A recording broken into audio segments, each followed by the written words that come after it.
Okay, hello everyone, and welcome back to the Land of Dreams and Nightmares. I am Esper, your DM, and with me, as always, are some fine, adventurous souls. Let's do a quick introduction of everyone's characters. So I've got you in alphabetical order. We'll just do that. Adam, Dennis, Nick, Vince, and Warsor. I was actually saying your name in Earth Elemental. I don't speak that sadly. Raise your intelligence.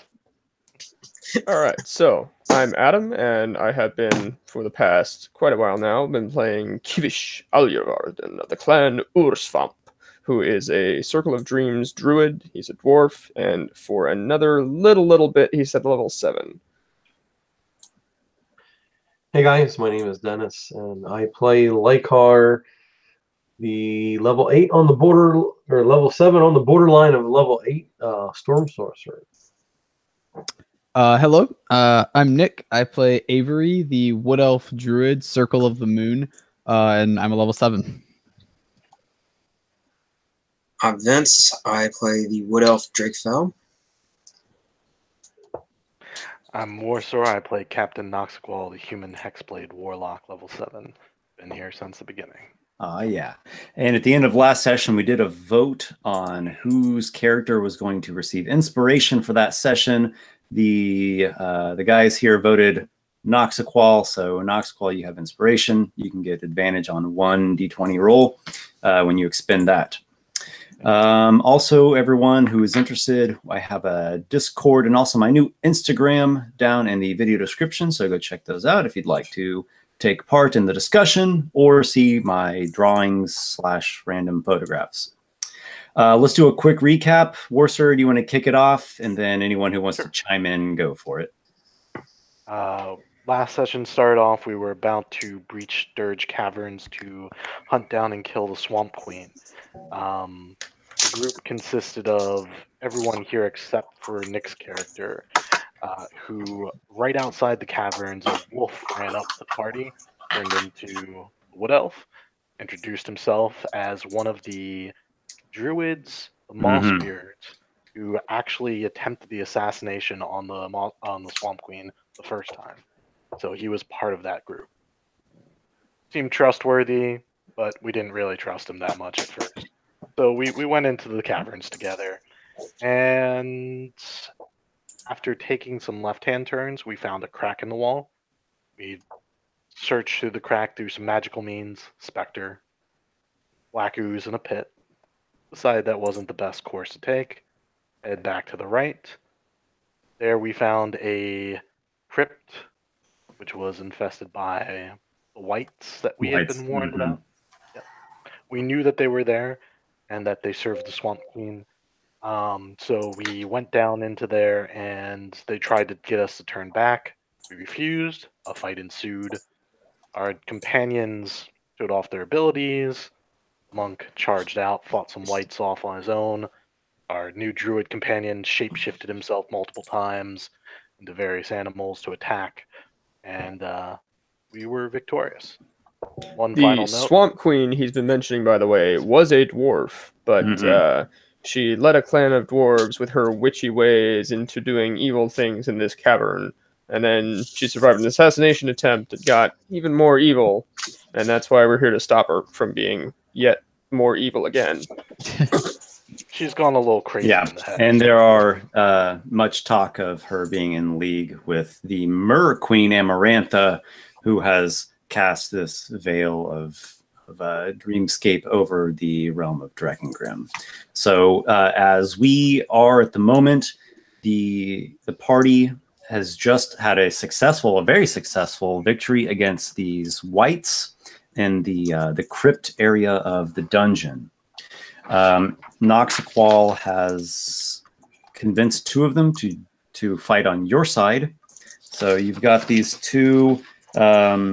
We got Targanyar and Illig, these 2 wights that are with you now. And they said that beyond this big crypt that you are in, there's a couple adjoining ones, and then there's a further tunnel, which is going to lead up into what's called the Cavern of Bones. And they said that is where dwells the Swamp Queen, the cult of the Mer Queen, her nasty rot trolls, and some other associated allies of hers. And apparently beyond that, there's more structure here within this big swamp hill. Cavern of Bones is a name that almost needs a vibra slap to introduce it properly. Yeah. Cavern of Bones. So all at the moment is fairly quiet inside the crypt. Only your own parties, talking with each other and preparing your gear that you might have that you've utilized during a short rest.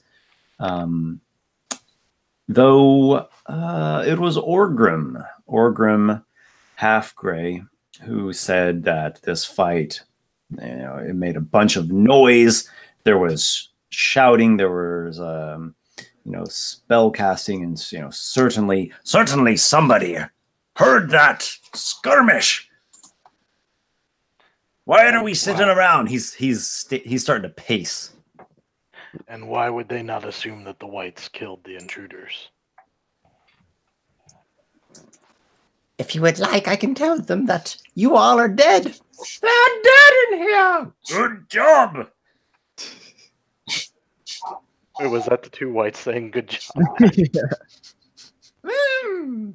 These flesh is delicious. I mean, souls.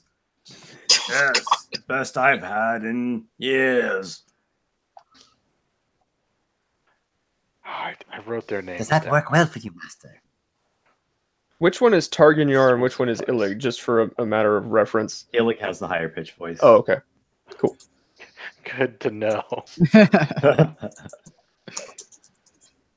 Sure, I did write them down. Well, if they tell us that we're dead, then, or if they tell them that we're dead, then we should be able to sneak in, perhaps. Yes, you are a very sneaky one, you are. Let me ask this. Kivish, meanwhile, is going to lean over and kind of almost cut off Orgrim as he's saying this. Orgrim, do you want to fight whatever is going to have hurt us in this room that we know already? Or do you want to fight it out there in dark tunnels? If she's got a bigger forces, as we think she does, I say we bottleneck him in the tunnels.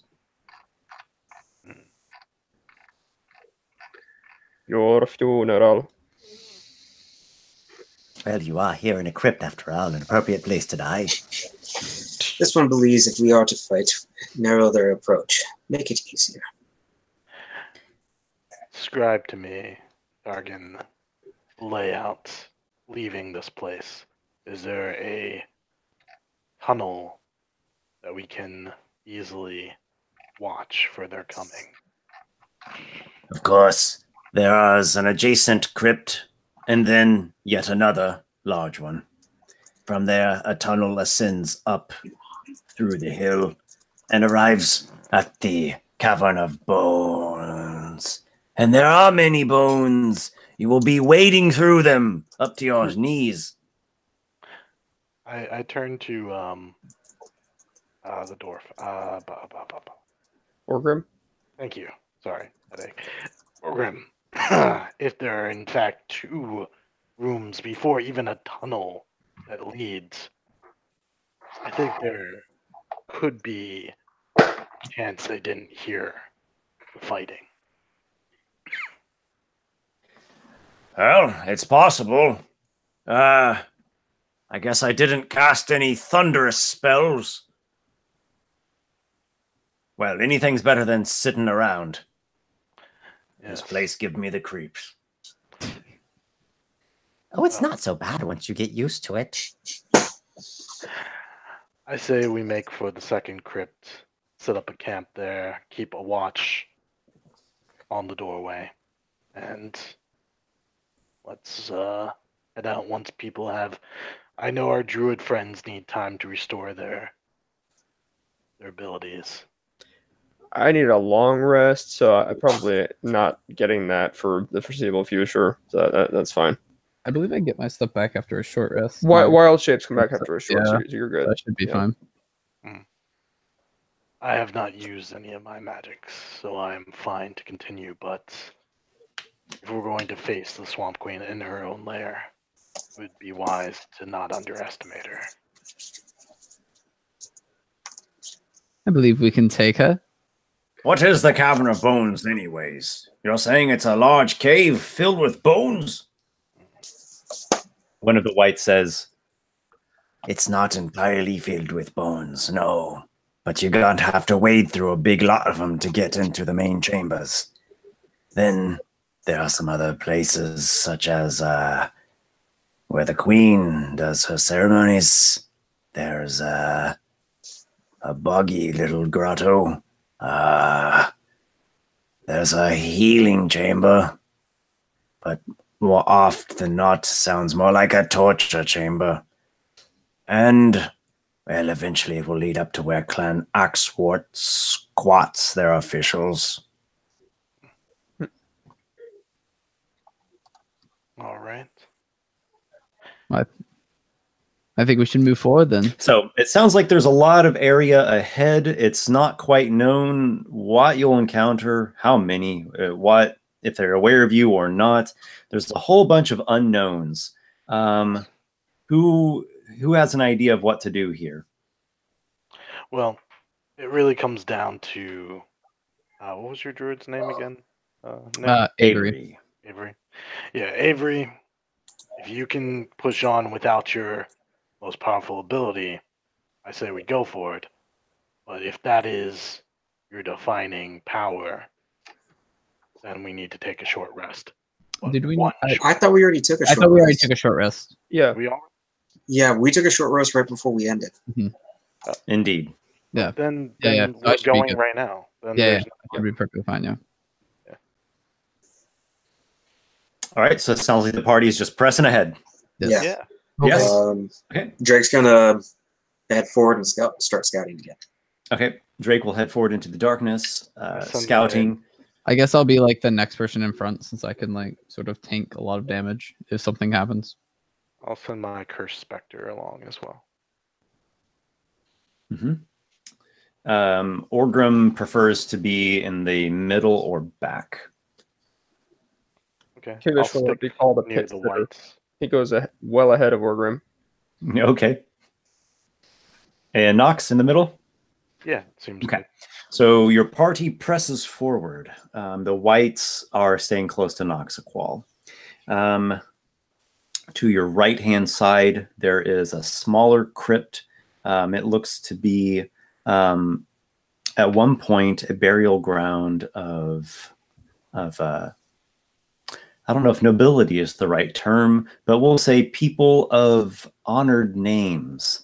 They even inform you that the Deathlock White, the spellcaster one that you slayed, that was his resting ground.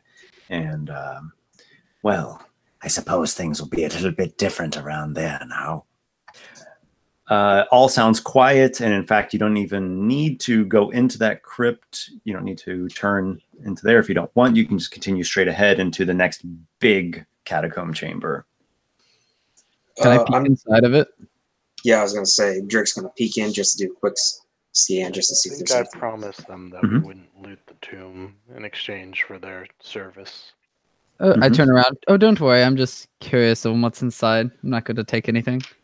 Yeah, you peer inside, the two of you, and it is roughly 100 feet in diameter, and the sarcophagi and the actual sepulchres here do appear to have a more embellished form to them, though still old, primal, crumbling.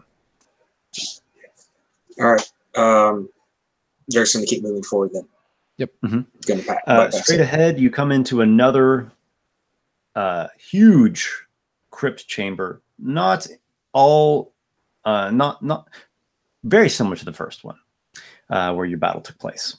You look around here again. There's a lot of old tombs. There are these wall alcove where ancient bones are interred, and the whites are informing you that if you cross this crypt, you're going to find a tunnel that is going upwards. It's going to be a long tunnel, and that's going to take you to the Cavern of Bones.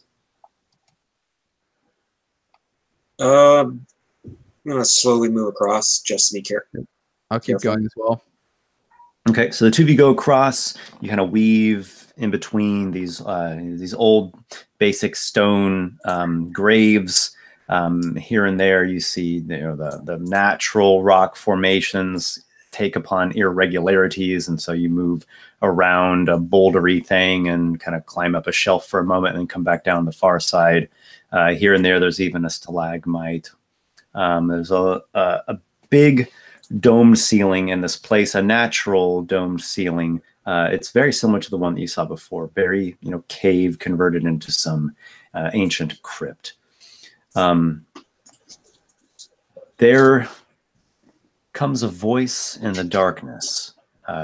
Drake and Avery, you are up front, and it says, "Halt! Do not trespass upon those who lie and rest." Can I see who's saying this, or is it just a voice in the darkness? Make a perception check. Oh boy.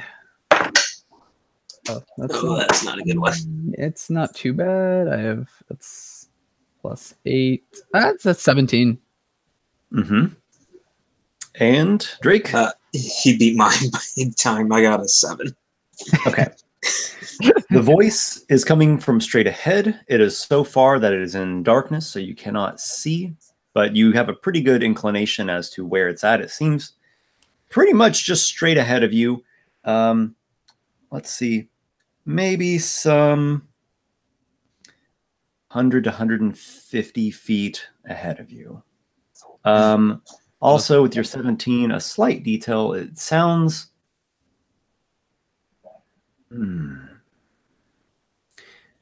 It sounds as if this voice is not something that is coming from, how a person would normally talk. It doesn't sound like somebody drew air into their lungs and spoke with their voice. It seemed to activate. Interesting. So it just told us to halt and to not go further? Yes. It's a similar warning to what Targanyar's companion here issued to you when you first intruded upon the crypt. Drake's just going to sit down then. Yeah, I'll stop moving as well. I'll call back though and say we need to pass through here. Is there any way that we can get through? Who is that directed at? All right, so you say that, and the voice repeats itself. It says the same thing again. "Halt, do not trespass upon those who lay in eternal slumber. Do not disturb our rest, this sacred burial ground." And it kind of rattles on for a moment. Your allies have reached you now, and the rest of you see that the two wood elves are halted, and there's some voice echoing from the distance in the dark. Why are we stopped? It seems that they do not want us to go further. Something about not decimating the graves and whatnot, but we must push forward. I guess we better head back then. Yes, it is all over. You must go home. It is too much. Doom awaits ahead of you. That is Krathion. Who is that? Yeah. He is a leader of more undying warriors who sleep in their graves. He guards the tunnel up to the Cavern of Bones. What manner of undead is he? He is not unlike myself and Iligir. So you speak of doom, but whose For doom? him here. Of Tell which him. do you speak? Well, I mean, the idea is your doom. But after what we saw before, maybe it's the other way around. See, this is what I was thinking.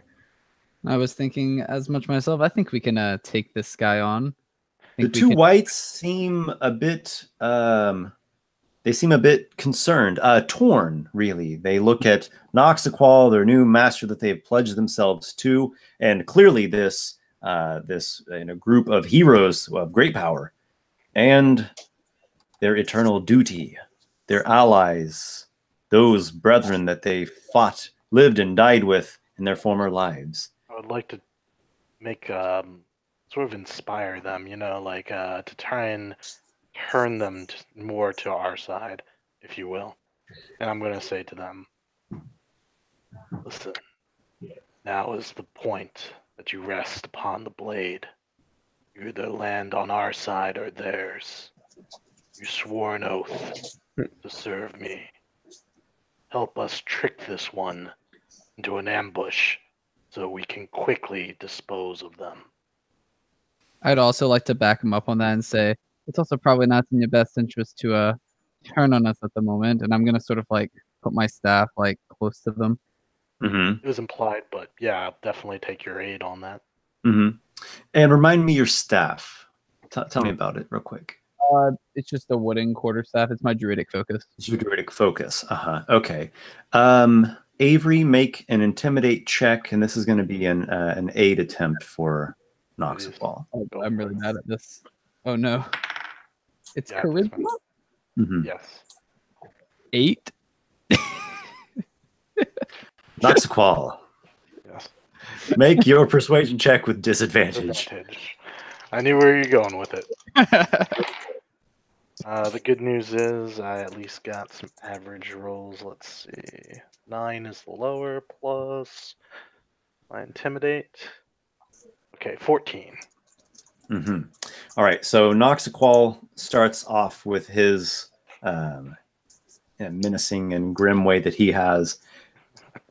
Avery comes in and tries to add in his thing and kind of like, stamps his staff down. Trying so hard. But you have rubbed these whites the wrong way. And they say, we cannot betray our duties. we are sworn. I am compelled. No. They start shouting and kind of like convulsing. Their shouts echo through the crypt. Oh no. Now here's the thing. I still have their that magic I did last time, right? Make let's see. Did you actually make an Arcana check? I did. Remember? Yeah. Remind me what you got. I don't remember. Oh my goodness. Okay. You said something along the lines of you think. Yeah, I don't remember it being. It wasn't like low or high. Yeah, because that would have stuck out in my mind. So okay, yeah. All right. So you clutch hold of the little bits that you took of these two whites. One gave me like a piece of him, like a toe or something, and the other gave me like hair, I think. It's up to you. Here's really what I should have done, and we can roll with this if you want. I really should have given you advantage on your intimidation check. Because they believed. I had that power over them. Yeah. It would have canceled out the disadvantage. Yeah. Do you remember what you rolled on the other D20? The other D20 was a bit higher, and I have the die right there. It would be a total of an 18. Oh, that's much better. Okay. The new master is supreme! And the whites run forward with their swords in hand. All right.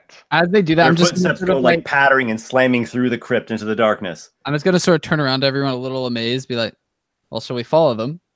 I'll start walking in the direction. All right. Avery takes off. Anyone else? Yeah. Drake's going to get up and shadow step after them. Okay. Kivish nods and says the druidic equivalent of, which is probably like a bird call. I respond in the same way.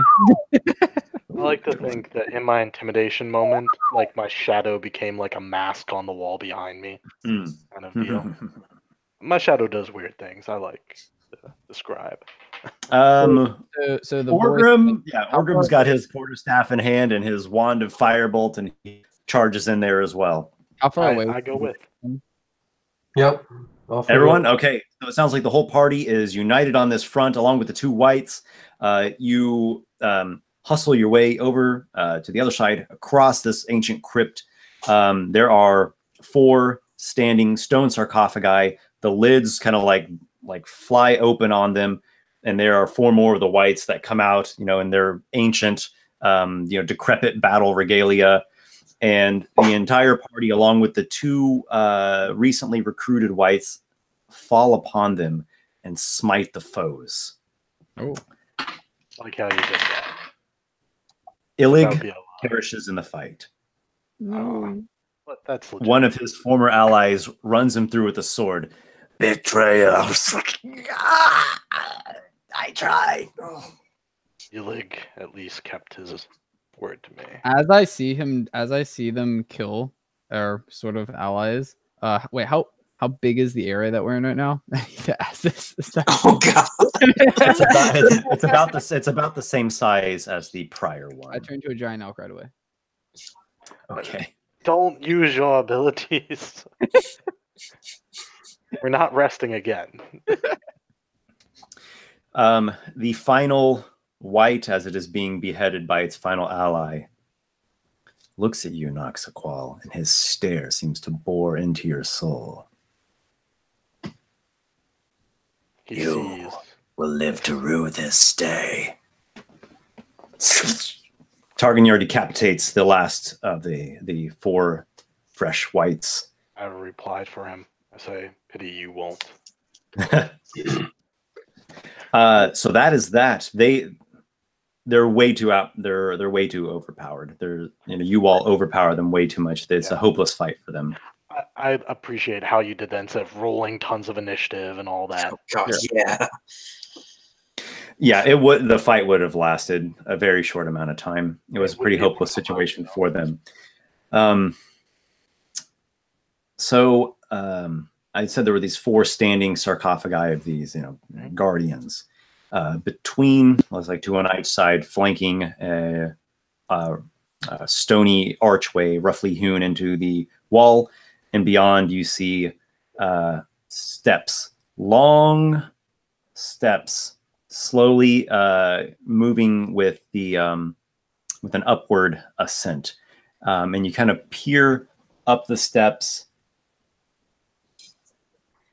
and it looks like there is a long tunnel up there. How far up from steps, or from where we're at to the tunnel? Very close. You're very close to this entryway to the tunnel. I'm just going to shadow step up to the tunnel then. Okay. You shadow step up there. You reappear. The tunnel's still stretching on. The tunnel seems like it's going to stretch, more than 100 feet. It just goes into darkness ahead of you. And the tunnel's above us, you said? Or it's up a set of stairs. You'll just basically go straight ahead, and then the tunnel itself has an ascent to it. I'll continue with I forgot your character's name, sorry. Drake. Drake, yeah, I'll continue with Drake. Well, Avery and Drake are going ahead boldly. I'd like to ask Targan, are there any traps up ahead that we should know about? Probably a good question. They're already gone, though. Yeah. He says, the bones will attack. I thought as much. Why would a necromancer not utilize such a resource? Orgrim, he's still charging ahead. Come on, Kivish, let's give her what for? I turn to Lykar and I say, watch out for the bones. Watch out for the what? Sorry, Kivish first. Sorry. I do not have anything better to do. Just do not get yourself killed too quickly. Today we see the first stage in glory for Norgal's Rock. Victory will soon be at hand. Aye. Come on, where is your fighting spirit, Kivish? I mean, he's following him. He's walking in that direction. He's not not moving. Lykar, myself, and the others bring up the rear, and I say to Lykar, "Watch out for the bones. It's a trap." Does Avery and Drake hear this? You're pretty far ahead, but you might. I don't know. I kind of hope we don't. I know, right? Well, All right. So Avery and Drake fell. You make it up the ascent. The tunnel still continues once the ground levels out. It swings around a curve somewhat to your right-hand side, and you find yourself at the kind of the entry area of a massive cavern, like a multi-section cavern. And indeed, there is a big swath, a huge pile of bones, a depository of various assortments of humanoid and bestial bones that seem to have lain here for untold amounts of centuries. Oh, I wish I knew that spell right now. Clink and clatter go the bones as you make your way into them. All right. I guess I'll just keep going forward in the bones. Yeah. Keep walking through them. And as you move, you see certain piles of the bones start to assemble into animated skeletons. Everyone roll for initiative. All right. Oh my Party goodness. time. My rolls. Ooh, it's not party time. I got 11. I got a 7. I'll wait till you're ready, Esper. Just ask for. Oh, Yeah, no. everyone just how I always do initiative is just everybody roll up their stuff, and then I'm gonna start asking from like highest to lowest. Ah, okay, sorry. No worries. It's easy. I DM before I know how it goes. Yeah, the typical way is like everyone just starts shouting at their initiatives all at once. Exactly. 7, 10, 20. It's like the DM has this eidetic memory, like he'll know exactly. They know everything. The only slightly better question is, how many experience points to level blank? Oh, 'cause I've got that memorized, all the levels. I get asked that a lot. Yes. Yeah. Dude, if I had $1 for every time I've been asked that, I I was would playing have second edition last about night. $700. I just like tell my players when they level up. They always ask me. I'm just like, I'll tell you when you level up. Don't. Yeah. Well, once I switched to my milestone system, that like smoothed Yeah, right the hell out. Yeah, I've never used the milestone before, but like that's actually a pretty good idea. I might do that for my campaign. I like it a lot, and it still preserves that sense of like you do something and you get rewarded for it, and maybe you could do something even a little extra. Definitely. I was playing some second edition last night, and I'm pretty sure if you asked that how many experience points to level whatever question, the DM would pass out. It's just like, because it's different for each class, and it's just Yeah. Who would be in front, Noxiqual or Kivish? Kivish are those two of us. Kivish. I thought Drake was up there. And, I mean, of the four of you that aren't Right. that aren't ahead. Understood. between the two. Okay, so then Orgrim, I'll put Orgrim behind. That seems to be a fun thing to do. All right. You got a map. I do have a map. I'm going to actually show this said map. That's right. You have the two pictures. That's why. Yes, indeed. Oh, Okay. snap. How do I put this on the main screen? All right. So that should that be my old presented to token? everyone. Yes, it's that You same found old one. that token. Wow. Yeah, I did. All right. I take it I'm the one in the front. Yes, I'll zoom in here as best as I can. So we've got Drake, who is the dark monk, rogue, ninja-looking one. This is Avery, the wood elf druid. And then we have Kivish, the swamp dwarf, Captain Noxiqual, Lykar, and Orgrim Halfgrey. Each of these squares represents 10 feet by 10 feet, by the way. Oh, okay. Cool. All right. And there should be some skeletons popping up in here. Oh, Oh, shit. nice. Oh boy. There we go. Sick. Let's go with some initiatives. Who's got highest? Call like 25 to 20. Anyone got 25 to Ooh, 20 to rough. 15. No one has 15. Very No. Oh my goodness. 15, 14, 13, 12. I have a let's see, +3. I I have a 15. Oh, you have 15. Okay. All right, I was waiting 15, for something else. 15 knocks. Okay. And this is gonna be a rough fight if it 17, was less half than that. 15, 14, 13, 12, 11. 11, Okay. 10, 11 for Drake. 10, 10, 9, 9, 8, 7, 6, 5, 4. 7. 7, Avery. Ooh. I think you also 6, had 5. 7, Dennis. I got a 1. Oh, you Oh, got a here- and I thought 6 was going. I got a 6, but I okay. thought 7 was going last. Oh man. Who am I missing here? I'm Going missing last one is Orgrim. bad. Orgrim, why did you not roll initiative? I don't know. Actually, I did roll his initiative. Okay, so Okay. I guess I got everybody. I should right. roll for the Spectre and for the White, I guess. I got the white on here. Go ahead and roll your Spectre. Spectre's got himself 13 plus initiative. What is it?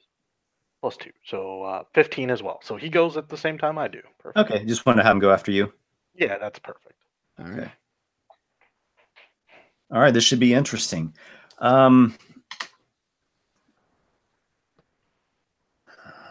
Is there a token for the White or the Spectre, or we just? Oh my goodness, I don't have a token for those guys, but I could make one pretty quickly. I'm going to have to just do this real quick and dirty style. Otherwise, it'll take too long. You So can just draw a letter on there if you really want to. I'm going to do Spectre. I'm going to make a copy of Avery, and we're going to like just change the way it looks. Yeah. Okay. Let's just do some kind of color there. Yeah, that looks good, right? It's my evil twin. Oh, Yeah. nice. That works. All right. So Spectre, he's probably a little bit ahead, right? You sent him a little ways ahead. I did Okay. send him ahead. And then the white, I can copy off of a Skelly. All right. Stick him one in front of me, but behind Kivish. Seems good. White, there you be. All right. And we'll do the same thing real quick. Thank you all for bearing with me on this. No, you prepared. This is excellent. Yeah, this is gonna be fun. I love maps. Your Man, maps especially. thank you. Thank you. Trying to see what can I do there. Oh, that works. There's our white. He's a silhouette in the darkness. All right. Works. There. Yeah, just between me and Kivish. Seems good. Okay. Why There you not? go. All right. So who's in the front here? It's like Drake and Avery. So you can see quite a bit of area here. Nice. Oh, wow. There is a section right here where you see a number of dwarves and a few humans, a bunch of them, and they're working on constructing this section here. It looks like it's going to be a chamber or a guard post or something. So there are some stone supports that reach all the way up to the ceiling, these blocky things. These circular things are all braziers that are burning wildly with fire. So they actually create a radius of 30 feet of bright light and 30 feet of dim light. For the shadow users. Yeah. Perfect. These really big looking tokens, don't worry about the second one yet, but this first one, these two big ones, those are going to represent like a mob of cultists. So I've got them to this huge size, but it's going to represent like a Swarm. bunch of guys swarming all together. Right. Also, along with the cult mob over here, there are a few skeletons standing guard. There's also this dwarven soldier guy who looks sort of like the leader of that patrol unit you came across outside. Gotcha. There are some other sections, but I've got them blanked out because you can't see them from where you're at. Excellent. All right. So let's go back here. These bones have assembled and kind of popped up in the bone pile here. All this bony area is difficult terrain, and it makes clacky bone moving noises as you go through it. Okay. Noxiqual. Yes. You hear the sounds of bones assembling, and your allies up ahead are getting I'll say, somewhat ambushed. oh, by the way, the bones are a trap. And then I'll head up the tunnel to the entrance there, right about where my specter's at, if that's all right. Okay. All right. Actually, if possible, I'll step just inside because I don't want to block the entrance. I know we have a lot of casters. Okay. There you go. If that's within my movement speed. Yeah, that's probably the limit. all of it. Yep, that's fine. The one on my right, directly there, that skeleton. Yeah. I will unleash a barrage of shadowy blasts at it of my Eldritch Blast. Fire away. All right. So one's a crit, nat 20. The other is probably a miss, unless he has a really bad AC. Just double checking. Right guy out of here. What's that? Oh, there we go. Yeah, that guy. All right. You've destroyed it with your critical hit. I assume you will. It's like 4d10. Yeah. It's yeah. No, right. it's 2d10 plus 5. But his critical hits, you double the dice. Normally the dice is only 1d10 per blast. I roll 2 attacks. Okay, that's right. Eldritch Blast is like each separate attack is a ray. Okay, well, go ahead and roll it up. I think he's going to die, but I guess he might not. Force damage. How much you get? 18 force damage. All right, yeah, you blast the thing. The bones just fall back into the pile. My next blast was only an AC 11. That is a miss. Yep, so I would have targeted the one on my left. So I basically lashed out in both directions. What about the Spectre? The Spectre will go in and I point at the one on my left. And so he goes up to that one there. All right. The Spectre is going to make an attack roll. There's something about...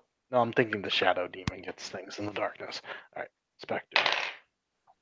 Okay, that is going to be 28. Oh, yes. No, 27 is what I meant. But yeah, it's still... let's see. 3d6. It's all necrotic damage. So... Yep, that's good. Okay. Oh, wow. 15 necrotic damage. All right. The Spectre rakes its ghostly claws through that skeleton. That skeleton. Oh my gosh. Which one is it? No? Yeah. Like I said, I need a better program to do all this. App tools will help you out. He won't go away. Oh, there. There he is. Whoops. The white was blocking it. Okay. The Spectre swipes its ghostly claws through the assembled bony pile, and it just, crumbles back down there from whence it came. These three that are still animate, they hurl bone shards. Who's that in front of us? Drake. We've got attacks. One misses you, a 19 and a 21 to hit. Yeah. You are struck by bone shards, sustaining a total of 14 piercing damage. 14? 14. Orgrim. Let me at them. I've got a thing or two to say. Up comes Orgrim. All right. So he goes 10 feet, 15, 25, 30. He's there. And he's going to cast a firebolt at that one. That is 12 to hit. It is a narrow miss. Drake fell. Okay. Let me know if you need me to zoom out or show anything. I'm just trying to figure out what I'm going to do here real quick. I'm going to... And each square is 10, correct? It is. Maybe there's a 4x4 little grid there. Yeah. All right, let me double check my shadow step. I think I can make it.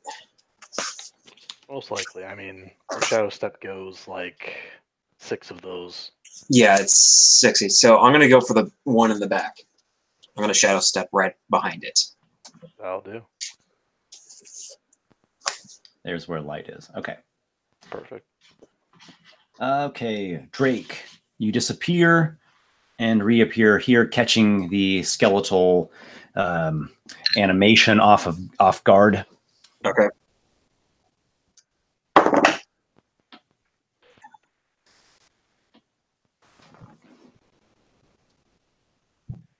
Yeah, what'd you come up with? 19 for my first strike. That is a hit. Okay.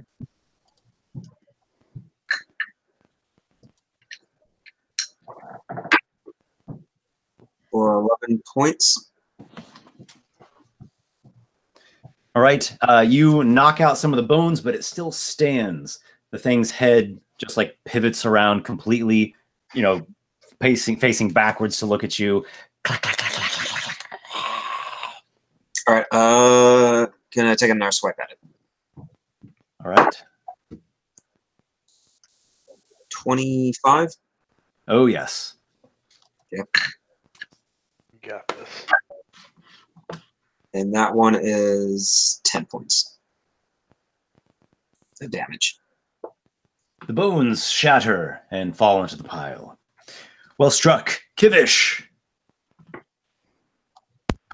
All right. Well, so these skeletons are definitely not worth wasting an expendable spell on. So, I forget, what did you say the grid squares were movement wise? 10. Each one represents 10 by 10. Each one represents 10. Okay, so I would have enough movement to charge in at, say, that skeleton on the right. Are the bones difficult terrain, though? There. Yeah, bones are difficult to train. Yeah, that'll put you at 25 feet of movement there. Okay. You want to keep going? Yeah. All right, 10, 20 will get you there. And then we have the white. Targanyar. All right. Better be he. Okay, so he's there. 5, 10, 20, 30, 10, 20, 30. All right, looks good. Lykar. Oh golly. I'm gonna move up. I got what, 30 movement? You said each square is 10. 20 to Yeah, you could get to like there with a movement. Can you get just inside the room? That's 30 feet maxed out there, or you could stay behind Orgrim. You can see into this room, though. This whole area, this Cavern of Bones, these braziers make like a 30-foot radius of bright light. Outside of that, it's dim light everywhere, unless I specify otherwise. Legit. Well, what's the nearest? What's the nearest one? The one? Probably to the right, but they're Yeah, both like pretty that one right there. Yeah, that's what I Yep. was looking at. Well, I'm just gonna cast. I'm gonna try and save my vigor spells from here. Oh yeah. Up down. Ray of Frost on that guy there. Okay. He will have cover from your allies, but if that is of no objection to yourself, take Well, your shot. yeah, it's better than doing nothing. So Fire away. oh, I got a 25. All right. That is quite well struck. And that's 2d8. So I got a 4 and a 6. I got 10. Yes, that seemed pretty effective. The thing is still active, but a good shot. So there's a lot of bone clacking noises, as I have described over here, and you are drawing the attention of some of the enemies over here to the right hand side. Oh no, looks like we're boned. You're hearing some shouts like, you know, the bone pile intruders are here. You know, this cult has clearly become aware of what's happening. The the dwarf is starting to shout orders, like, you there, you, and, you guys grab your gear and you go warn so-and-so. And he's, barking to the skeletons. Let's go to Noxiqual. Excellent.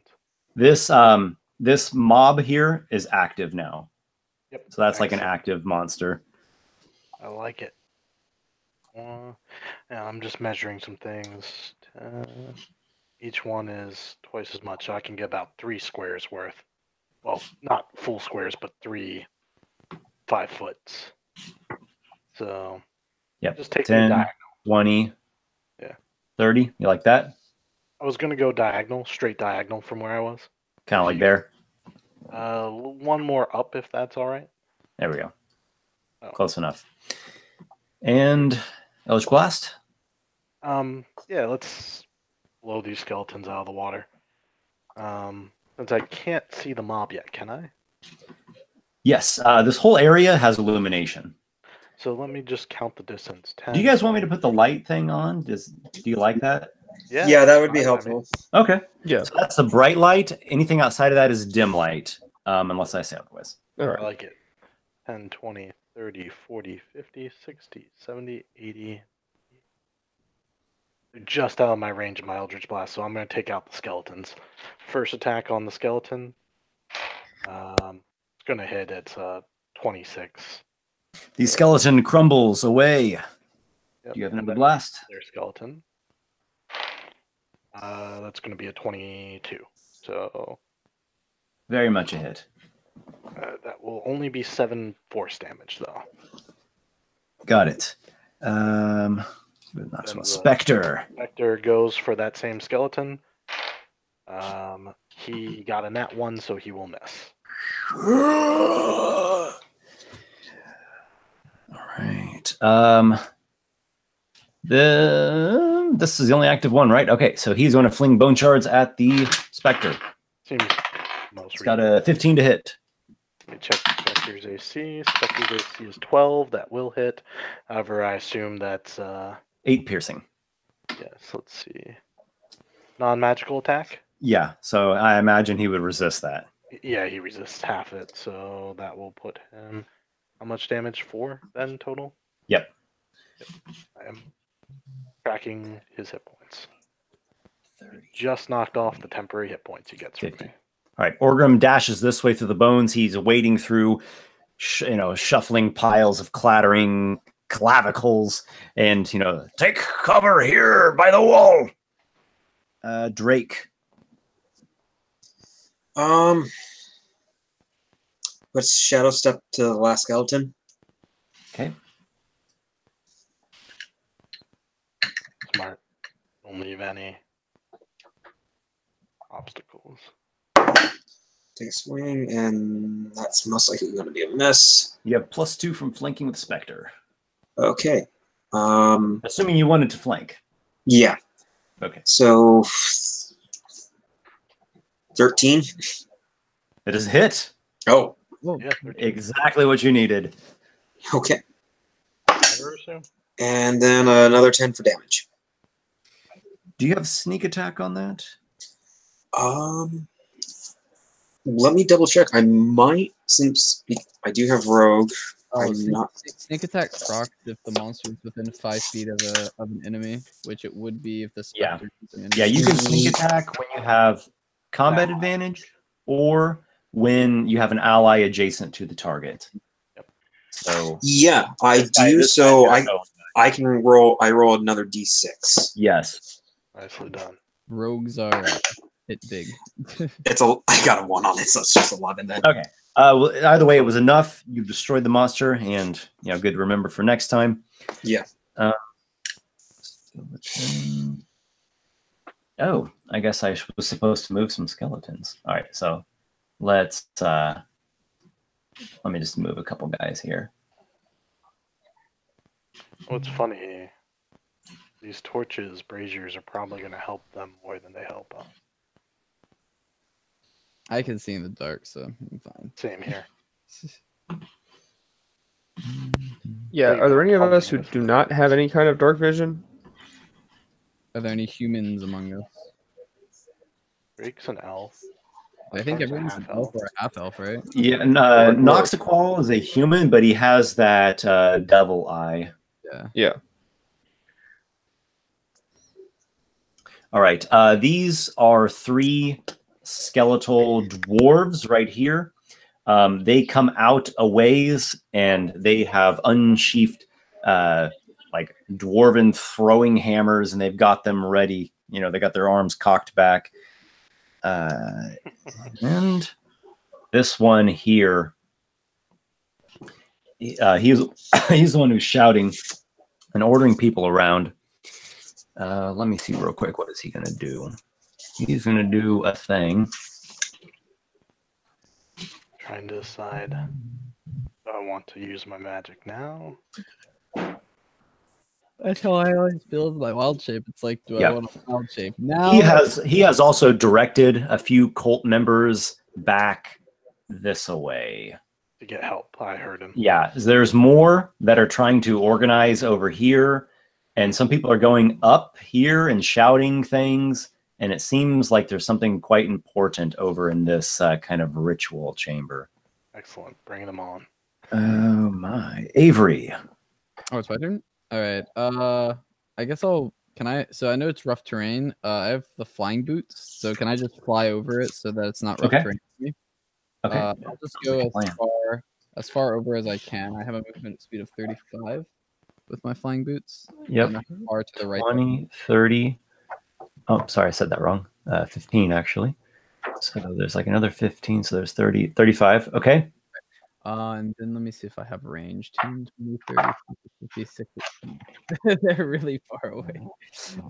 Wait, Yeah, they're about like maybe 75 feet away from you. 80, 90. See, I don't know if I want to use a spell slot. I guess I will. I guess I'll Sometimes waiting is the best course. Yeah, they're like 100 feet away from you. Yeah, I have a spell that can get 120 feet. I think I'll just I guess I'll just ready myself. So like if they get within I guess if they get within 60 feet of me, I'll do something. Okay, what would you like to ready? I'll ready my flaming sphere. So. Flaming sphere? Okay. Kivish. All right. So with that, oh wait, the range is only 90 feet. I thought it said 120. So that would be. Sorry, I just gotta count this out.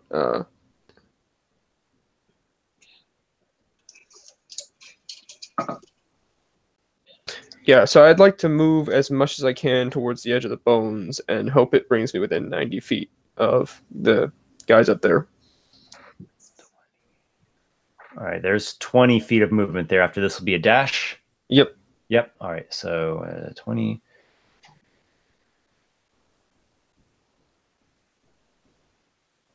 That's what you can do, Sir Dwarf.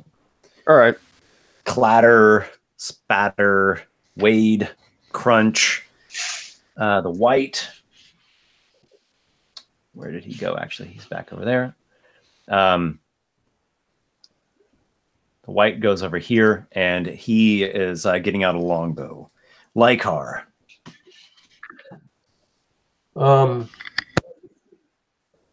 Lykar is going to move to the north. Okay. Trying where that little dip is in the cave where the bone piles are there, towards that. These guys are pretty far away.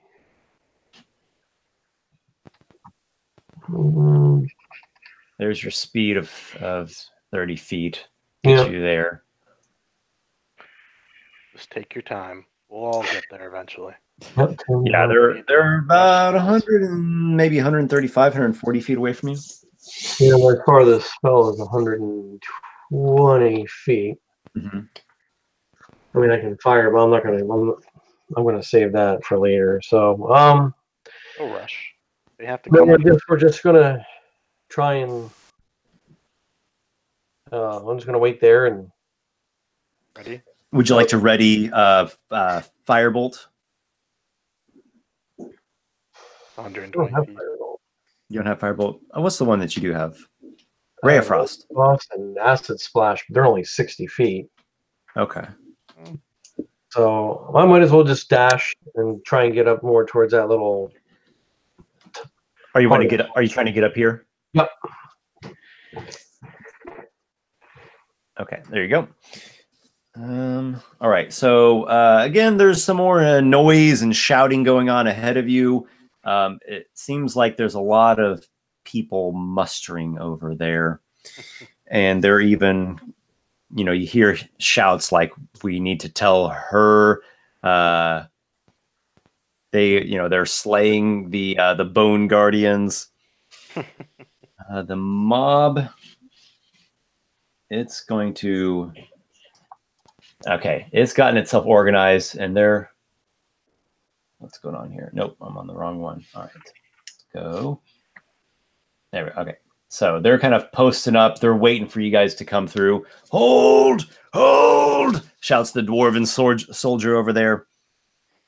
Noxiqual. Excellent. I've been waiting.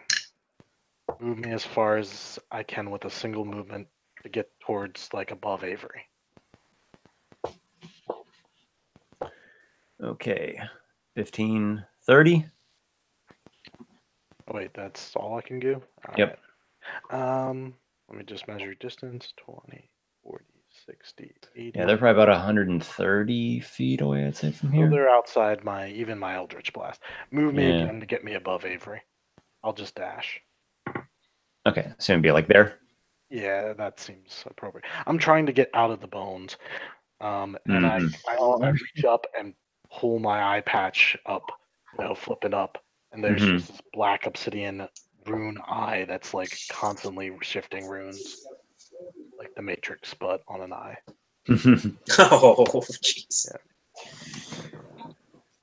Yeah. I've got a spell prepared, but I can't do it this turn because I dashed. So on to the next. And what of your Spectre?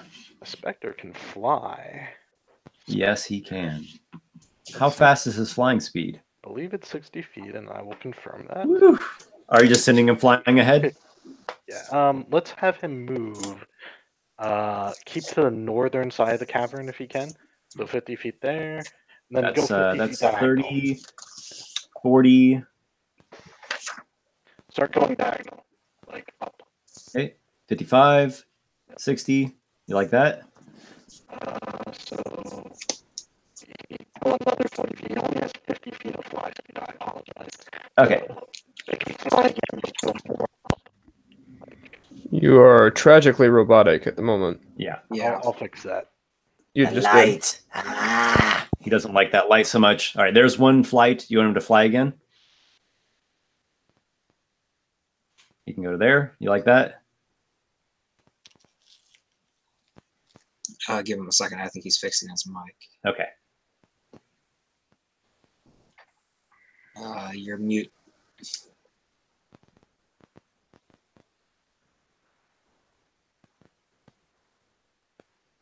Okay, so we'll go back. We'll say the Spectre's flying ahead towards the foes. Oh, actually, they've got those readied hammers. So let me make sure with him. Give us a thumbs up if you want the Spectre to fly ahead into the readied hammers. No? Okay. All right, so Spectre hangs back there and dodges. Let's go to some skeletons. All right.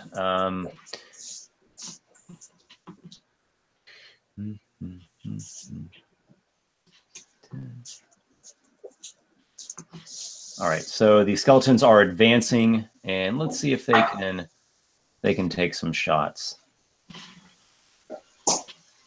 And can you hear me now? Yes. Yes. Yep. Just had to rejoin the call. It's Hangout. 20, 30. Okay. So they are going to throw their dwarven throwing hammers at the Spectre. We've got attacks of 7, 12, and 15. All should hit AC 12. 11 damage, and that reduces down to 5 with his resistance. All right. We've got a couple other skeletons patrolling about this place. I think we do. Where are they at? Where the heck? What have I done with this guy? I seem to have lost a skeleton somewhere. Oh no. Where are you? I have no idea where he's at. It's Okay. Skelly the deserter. He meets up with Cugs All on adventures. right.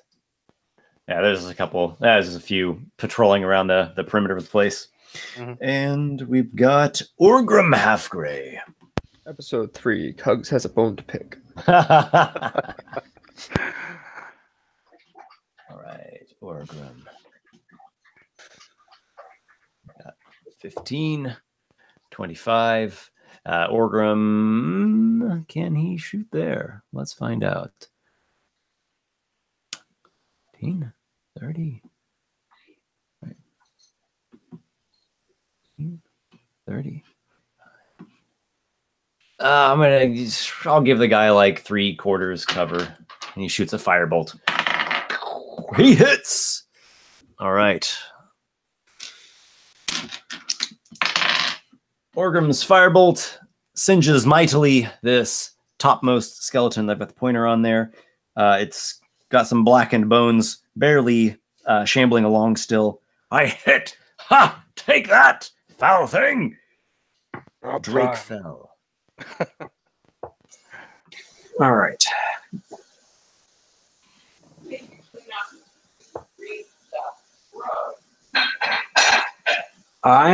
Okay, so this is tricky.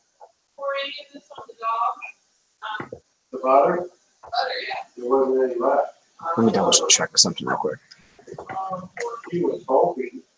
Oh, yeah, she was dancing. Well, you can bonus action get through the difficult terrain. No, I need to check range on something.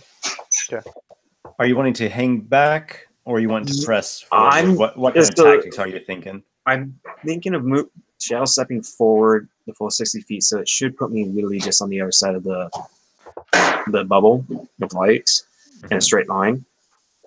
Mhm. But I'm checking range on my dart, which is 20, so I'd have to stay literally right there, which I don't want to do. You can probably throw it at your long range, though it will suffer Yeah, disadvantage. disadvantage.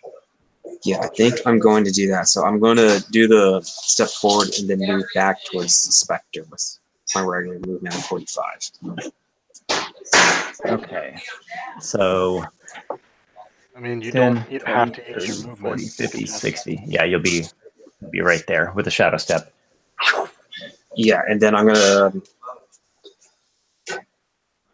Why don't you just shadow step less than your max distance to where the Spectre is? Because my first strategy was to try to get as close as I can to the light source, then knock it out. Gotcha. But that would have been actually counterproductive. And because I'm just trying to figure out what would be the best way to get the maximum amount of movement for Drake, so he can move about. It could be a shadow step and a dash, right? Yeah, you could. You've only used your bonus action to shadow step. If you'd like, you can move up to the skeletons and start attacking. Yeah. I'm going to pull out my darts and I'm going to move up a little bit, so I'm within 20 feet, and then start throwing my darts at them, the shurikens. Okay. And Fire away. I will go for whichever one's closer.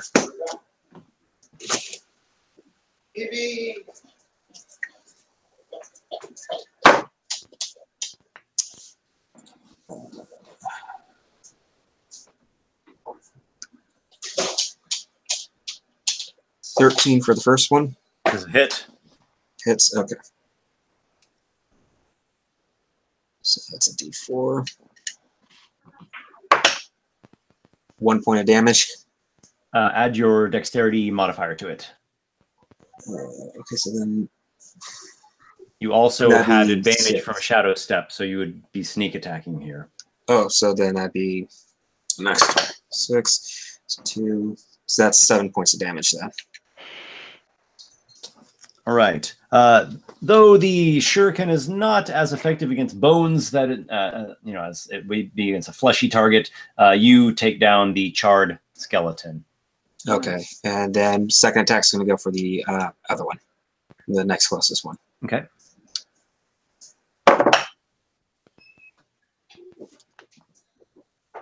$17 is a hit. So this time it'll just be your D4 plus, what do you have, 4 or maybe even 5 on your dex? 5. I got max dex. Excellent. 8. All right, so that does 4 damage to the skeleton as it kind of, clatters around in the rib cage there. Next is this soldier over here. He kind of does a little, pokes his head out from the wall right here. Takes a quick assessment of what's happening. He is going to chuck a long-range javelin at Drake and then go back to his. All right, I'm going to behind the wall. Use a key point to dodge. You can only do that on your turn. No, I can use it as a reaction. Is it a reaction or is it a bonus action? I know that rogue has something called uncanny dodge, but that just I'm checking that right now. Okay, that's a higher level rogue. He only has 1 level of rogue. Oh, okay. I think you're thinking of patient defense, where you spend a key point and you dodge as a bonus action. Yeah, it's a bonus action. Never mind. So I can't. So you use the bonus action on the shadow step. Yeah, never mind. But he'll throw a long range javelin at you, getting disadvantage. 13 to hit. Missed. Deflect missiles is a reaction that you can use. That is true. Deflect missiles is, but it is a miss nonetheless. Yeah. And so he is keeping with his protection from the wall there. Where is soldier? There we go. Missiles, if you're looking it up, Drake. Yeah, I'm looking it up right now. It's a useful one. Yeah, it is a good one. You all hear the sound of deep bellowing roars coming from somewhere farther ahead. They brought the necro trolls. Yes. Kivish. I do not like that sound. Kivish, you know that sound, as does Noxiqual and Lykar, but Kivish especially knows that sound. Kivish nearly died from one of these things. Yep. What's that sound, Kivish? It sounds a little scary. It is not something you want to spend your afternoon with. Run away. I'm just imagining, on a beach, Kivish and this troll, running hand in hand. It's, afternoon. They're just, having a good time. Oh, God. Yeah, until he tries to pick him up and throw him into the ground repeatedly. Kivish is, they're spinning around in circles, and then suddenly Kivish is getting smashed. Avery, it is your turn. That's my turn. You see that the skeletons are being taken down by yourself and your allies, but there is something big and bad assembling ahead. All right.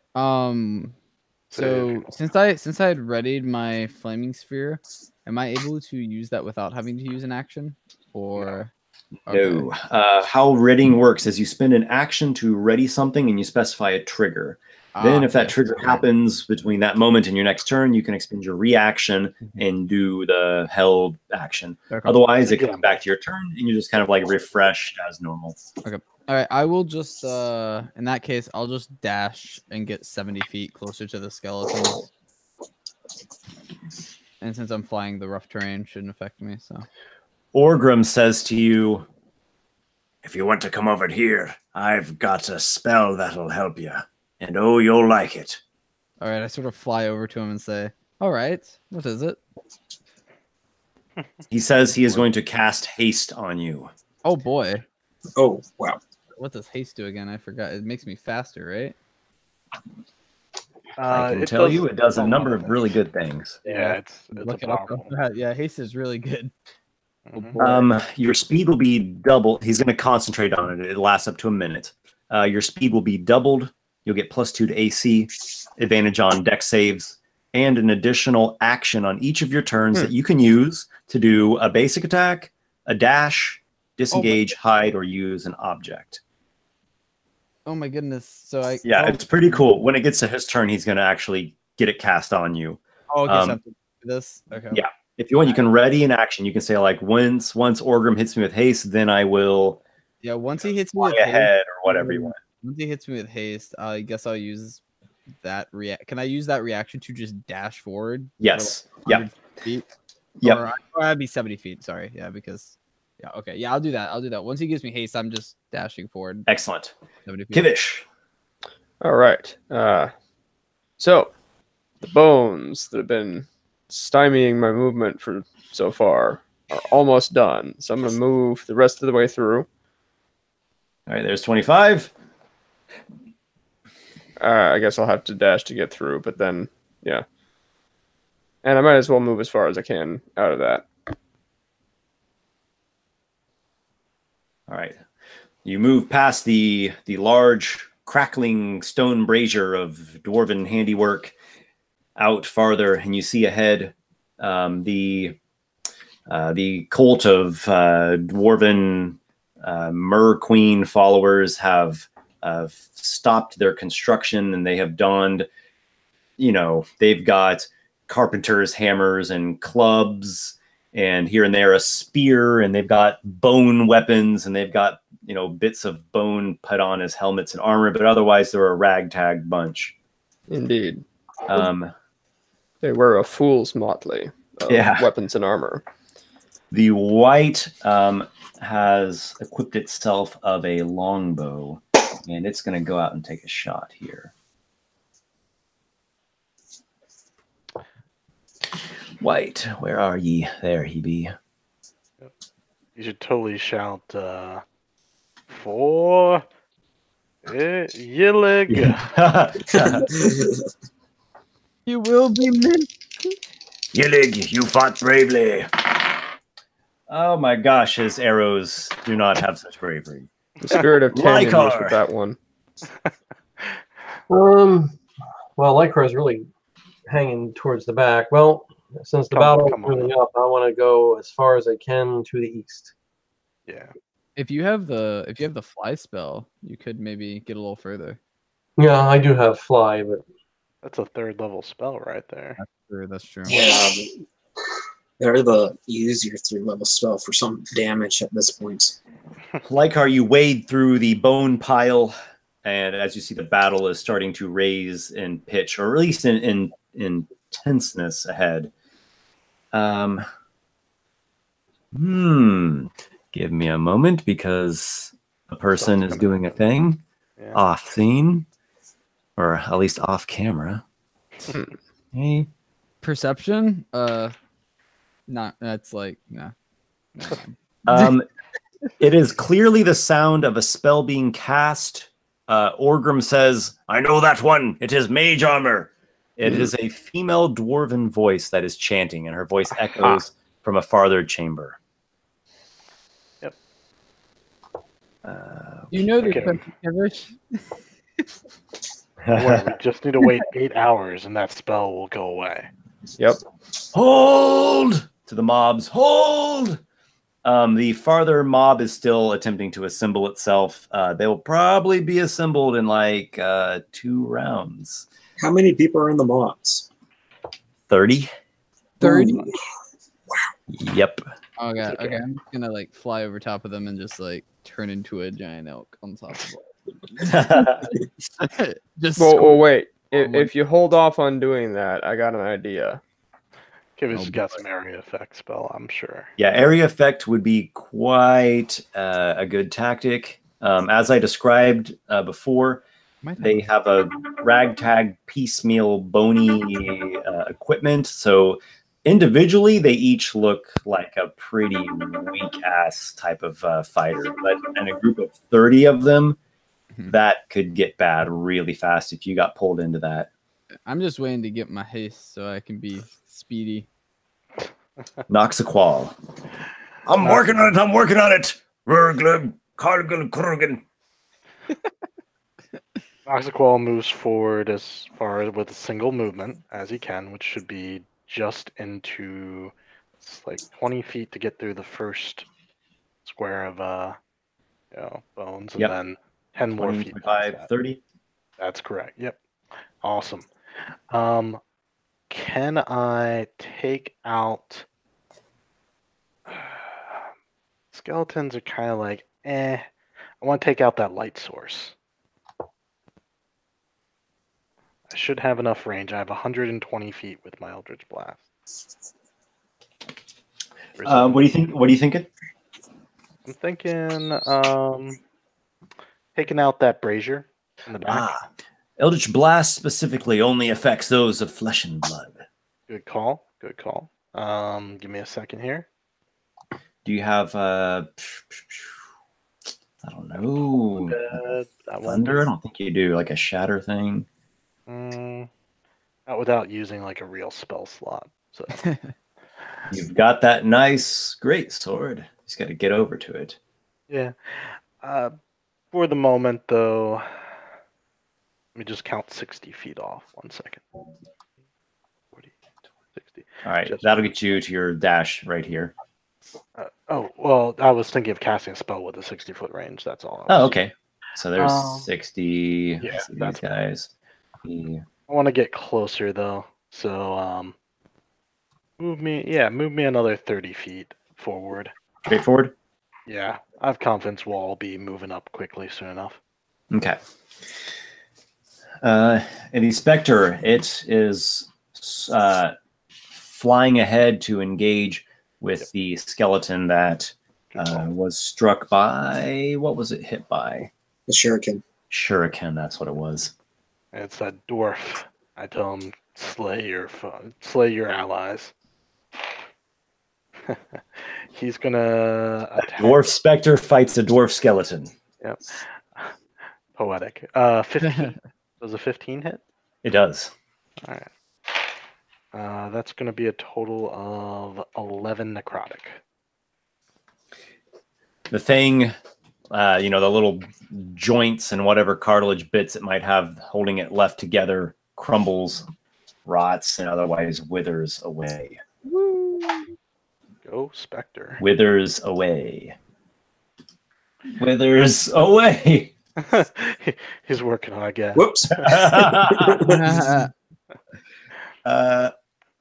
Skeletons now. All right. Also, chat, my big gun is coming. I promise. All right. We have a skeleton attack of 18 against the Spectre. The skeleton slashes at it with a basic dwarven, I don't know, mace or something. It's 7 damage. 7 damage. Which reduces down to 3. Yep. It's still pretty hardy. I mean, all right, that's the lost skeleton. He's out there. He's wandering around somewhere in the caverns. Okay, that one comes up there. It's got it's got a little throwing hammer ready to go. It is Orgrim's turn. He finishes chanting haste, and Avery, the wood elf, you now feel the alacrity of a hurricane gale flowing through your veins. Oh boy. Go forward, make me proud. Yep, I dash forward, get 70 feet as far as I can. You trip on your own shoelace. All right. Yeah. I was,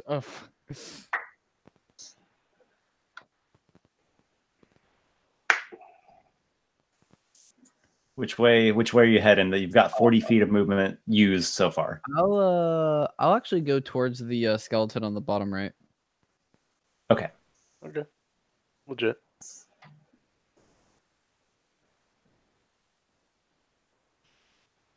All right. So Avery, he does his readied action and he just goes flying swiftly through the air on his winged boots. Drake.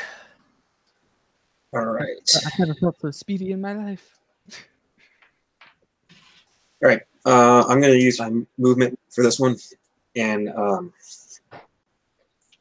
flank the skeleton. All right. You set up a strategic positioning with the Spectre. All right. Second.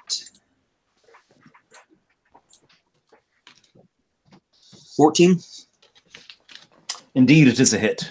Okay. Now is this flank? Do I get a vent? No. You're going to sneak attack because you have an ally adjacent to the target. Okay. Yeah. So, all right. Just want to make sure. That's Spectre, providing sneak attacks. Wow, 15. Excellent. Do you attack with like hands and feet, or do you use a weapon? What kind of what do we see here? It's going to be mostly well, give me a second. It's going to be for this. It's going to be an open hand. It's going to be to do more crushing damage over a wider area. Mm-hmm.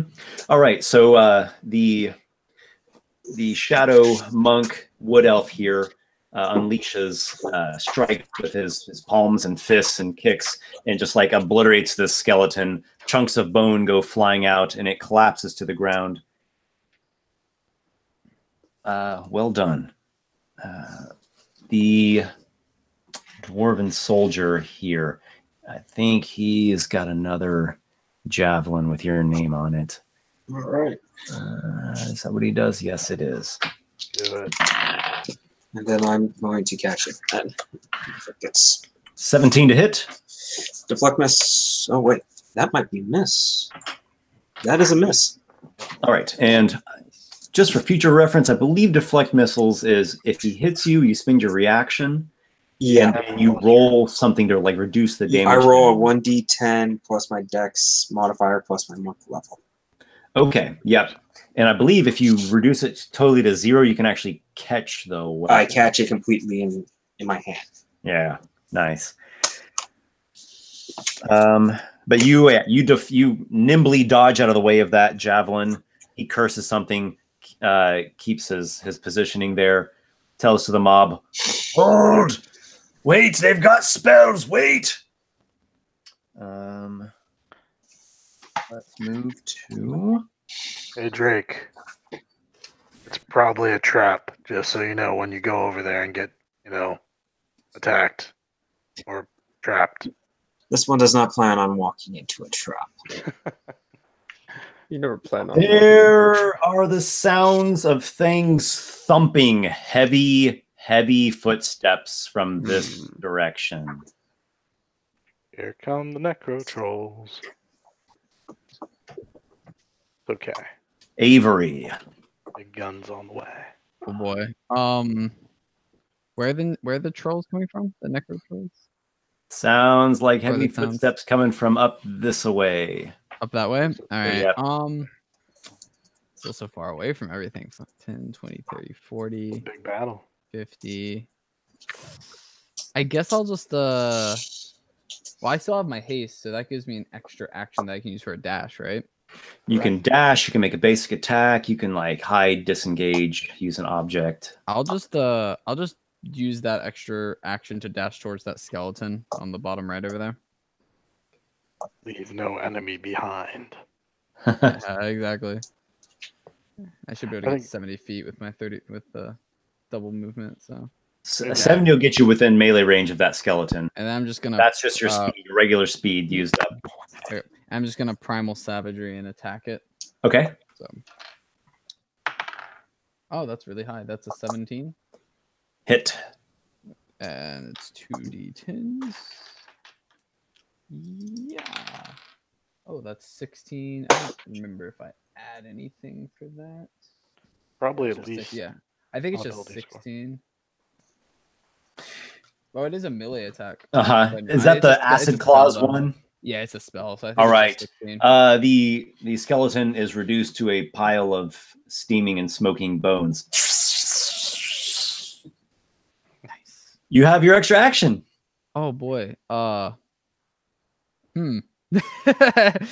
didn't think this far ahead. 10, 20, 30, 40. I guess I'll just You can move, you can dodge. I can move. You Oh, can boy. you can ready a basic attack. 10, 20, I don't know if that's 30. the best thing. I guess I'll move just straight forward, getting closer to the mob. All right. So let me know how far you want to go exactly. That's As far as I 15, can. 20. Are you wanting to go up here? Yeah. Well, actually, I'll stay in cover a little bit. I think that's the better idea. Okay. So you stay behind the wall there. Yep, and that'll be my turn. Kivish. Ready to ambush All right, them. so You hear people shouting like, "He's flying! He's flying! We're under attack by wizards! It's them!" this mob, they are about ready to start moving, or not quite yet. It looks like they're holding until they can actually swarm somebody in melee. Hear that, Kivish? They've heard of us. They're gonna keep holding, huh? Maybe they should keep holding for a while, like a really long while. I think there's a trap or something that they're waiting to spring when we get close. Seems that way. Not that I'm judging you, Esper, or anything. Point within range does not Me say. traps? What? Cool. So it's a point within range. Does not say I need to see it. So I'm gonna take a full move straight forward. Oh, where be you, Kivish? There you are. I would point, but that wouldn't do anything. Right All right. there. I wanna go There you right- go. Yeah. Although I guess like in the bottom right corner of that square. And using the nymph carving of rosewood with black pearls for eyes, i.e. a druidic focus, Kivish is going to cast Entangle upon the mob. Nice. Very nice. Or upon the 20 by 20 foot square, which they conveniently occupy. 20 by 20 foot square. All right, so let me make a thing here. What All would happen this. The what would exact size of the mob. what happened if two entangles happened in the same area? That would be a very sticky situation. I don't know that it would work like that. I don't know. I don't know what would happen. We'd have to untangle those rules. I'll unknot that knot once we come to it. Okay. You said a 20-foot radius? Yeah. So also known as Like the size of the mob. 20. That looks good to me. What color do you want for entangle? Probably green, right? Yeah, I was green. All right. No, it's a 20 foot square, not a 20 by 20 foot. Oh, it's 20 foot square. Okay. 20 square feet. Yeah. So All right. That's the size of the So mob. are you thinking like what was Centered that, on the mob. 5, 10, Yep. Yeah. You got it. 20? Yeah. So that Yeah, Yeah. you got it, Esper. is that what you like? Okay.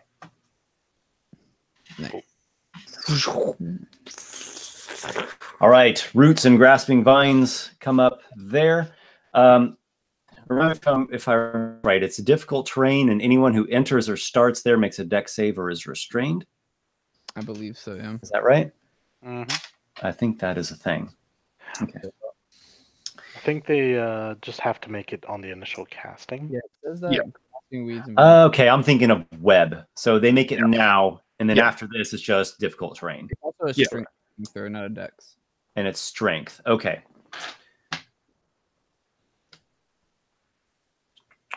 Where is my Shame you can't be okay. a wisdom one or intelligence.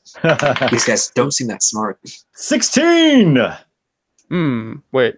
That either barely does or barely doesn't. My DC is a 17, and I know mine's pretty high, so probably barely. do. Mine is a 16. Yeah. Aye. All right, so that's that. I'll make this slightly. I mean, There we you're go, that difficult looks to better. rain them up, so I mean, it's Yeah. not a waste of a spell. That was a fantastic tactic. Well, keep it moving would be that better, but yeah. White. All right. The white. Let's see. He's longbow, and all right. So let's. A little. Yeah, he's going to come up out of the light there. He is going to ready an attack with his longbow for whenever he has a Can I give him shot. a, Whenever he can see an enemy. Can I give him a quick command? Yeah, okay. Can you shoot that brazier and knock it over? The braziers are quite sizable. So if you imagine that this is 10 feet, they've got Okay. like a solid 4-foot diameter made of I was- stone. I was So- hoping you could like take out a leg and knock it over. Oh, you want him to rush up there and hit it? Oh no.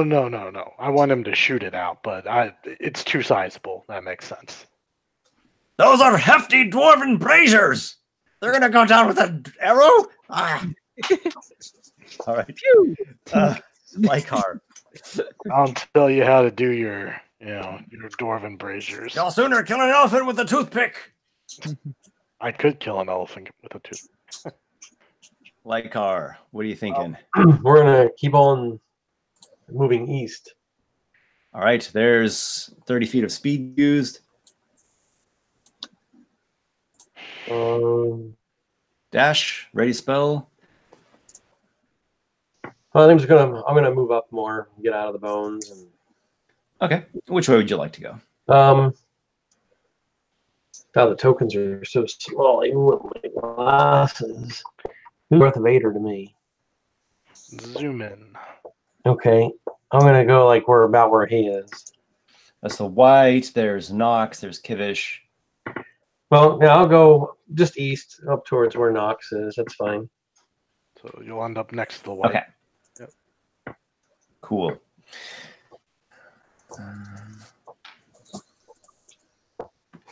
What was the Now wizard's a name thing again? is happening.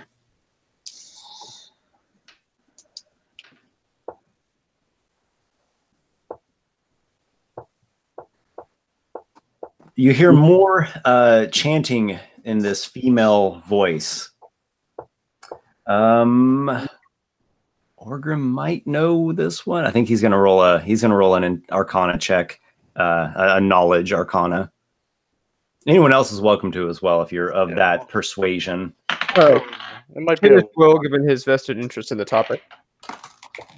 I only got 11 though. Ooh, Kivish gets a 19 on that. Yeah, but you only know Druid stuff. True. But But I probably wouldn't have a reason to do an Arcana check as a druid myself. Kivish, you hear someone casting the spell Stone Skin. Okay. Times like these, I'm glad I have So, spell so magic. what? Stone Skin and Mage Armor have been cast so far, Mm-hmm. and Haste on me, which is very nice. I'm gonna turn back and be like, "Why is everyone so slow? Come on!" I cast the spell magic on your haste. Oh boy. Oh boy. All So right. it is worth mentioning, though, that Stone Skin is not like Bark Skin. It doesn't actually buff your armor. It just gives you resistance to non-magical physical damage. Yeah, bludgeoning. Wait, piercing. it's non-magical physical damage though. Yes. Yes. So Okay. magical, piercing, bludgeoning, and slashing still go through. Because As all well. my And what about magical all, armor? all my wild shape Is is that bait? magic. So Don't worry Buffalo. about it. The DM will take care of it. Okay. Basically, it's gonna half the damage on some attacks. All right. The mob is making its way down here, and they are pretty excited. They are pretty excited to engage in battle. Bones, take his bones. They must be magic. Yes, what can we do with them? Oh, I'll make a broth out of them. No, give them over to her. they're coming towards me. Yes, they Oh, boy. indeed are. Should have probably. Noxiqual, it is your turn. Perfect timing. You couldn't have timed that better. Move me up. The mob has torn their way free of the entanglement and moved down. That's all they were able to do. Do you see the bottom right corner of the square, 2 ahead of Kivish? Like that? Bottom right. Yeah, that That- one there. You got it. That's where I would like to go. Okay. Noxiqual darts over to there. And Noxiqual raises his blade in one hand, and his eye begins to glow with the runes. And he says a bunch of words, which is 4th level magic. So if you guys want to Arcana it, but a circle of flames in the floor right behind the group of cultists appear, and like this hellfire springs up from it as I summon a greater demon. Oh my. Do you control this greater demon? We'll find out. That's a good question. because I'm right next to it. So a All fourth right, level so spell, we you can need. Arcana if you want. I'm gonna. Is it a large size demon? It's the Tanaruk, and Okay, I'll tell you, I believe it's he large is- size. So I'm going to copy. he's medium-sized actually. Oh, he is medium I sized. have his stat block in front of me. Okay, is there something I can copy that's going to look good for him? Let me think. He's like an orc demon. You've seen his Dang it. picture. Yeah, man, what can I do for an Would you orc like me to demon? just find you a quick picture? Oh, I can get a quick picture. Is orc it is demon? medium size? It is medium sized. Okay, here's what I'm gonna do. I'm gonna take the white. I'm gonna copy that, and I'm gonna do a totally different color scheme.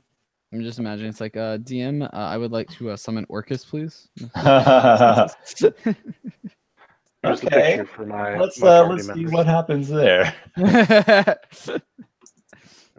Don't worry, guys. It'll be fine. He's probably going to not kill us right away.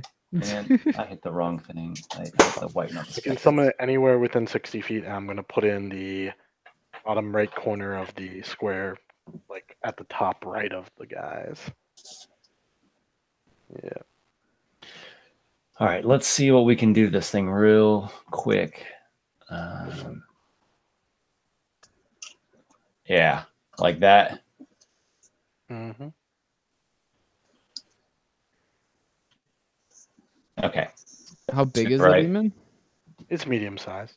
Okay. I would imagine it's on the upper end of medium. Yeah, 6 Like, feet, 7 Yeah, 6, 7 feet tall, rippling with muscles. It's essentially a demon-blooded orc. It counts as a fiend. It's got huge horns like coming off its head, and it's like red skin all. Yeah. All right, so you call up this thing out of the abyss.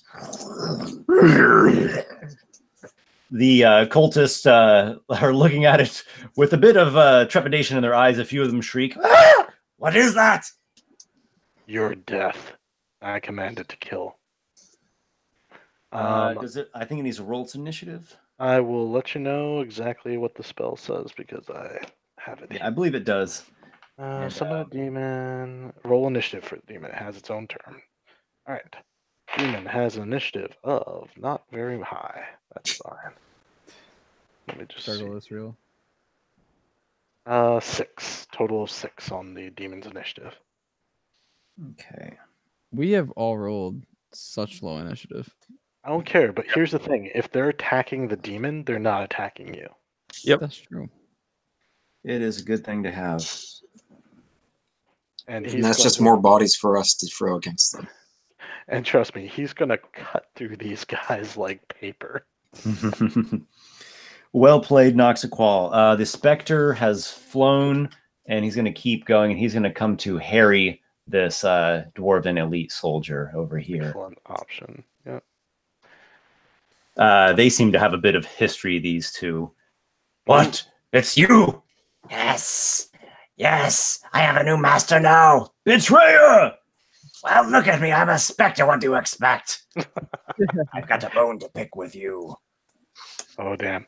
Oh, wait. You got to say this one. You don't stand a ghost of a chance. I think the skeletons are all out of here. There's like a one that wandered off somewhere, so we'll just scratch him off. Orgrim. All right, Orgrim. He's been playing it a little bit safe. He's got the haste going. This is now round 2 of haste. Just so everyone knows, 1 minute is equal to 10 rounds of combat. Yep, around is Roger 6. that. Okay. So, yeah, Orgrim he rounds the brazier over there, and he's assessing everything that is starting to unfold ahead. He's shouting warnings, like, he's hearing the spell casting. He's hearing these like rumbling sounds of the great rot trolls nearing this other mob that has nearly assembled itself. They've nearly gotten all their gear and all their members huddled up into their formation. It is Drake's turn. Okay. I'm going to use my movements to move diagonally up so I can try to see if there's anything behind that wall that the dwarf's at. Okay. So there's 30. You got 35, actually. There's 35. I have 45. Oh, okay. Nice. Yeah. Oh, yes. Monk is fast. You're wanting to stay out of the light. Is that right? Yes. Okay. So you probably go like that so you can get a view around here. Yeah, so can I see anyone else like right next to him? You don't see anyone else. You do see that this mob over here is nearly assembled at like their initiative next round, which is a few before you. They're going to be active. Okay. Excellent. More to the slaughter. All right. You I'm hear going to you hear heavy footsteps coming from up here. So you're thinking those are going to be entering not next round, but very soon. Very soon. Okay. All right. I'm going to shadow step behind the dwarf. Ooh. And get him on the back of the head. Is that flanking? Fell sorcery. This does not use sorcery. And then I'm gonna whack him. I'm so glad that you. That is a bad roll. Oh. You do have advantage. Oh, thank you. Don't forget your advantage.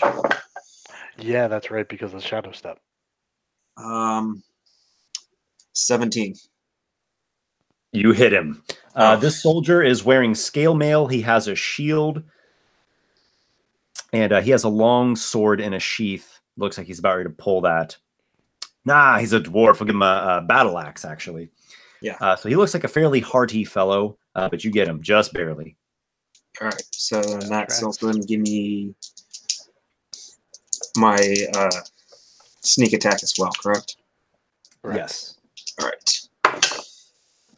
So that's 7, 12, and can I spend I think it's 1 key to stun him? Okay. Actually, no, wait. I'll do that on my next. No, yeah, with stun, because I have a hit, so let's stun him. I started taking the hit points off the wrong enemy. Okay.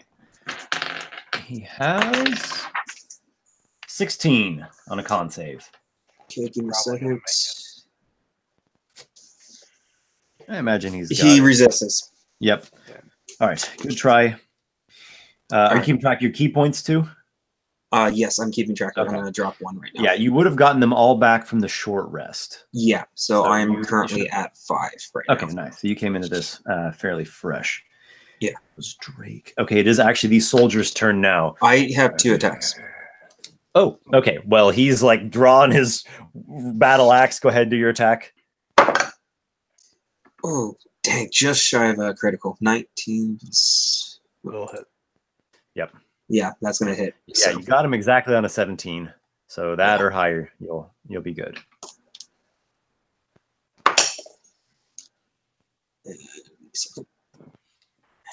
Eight.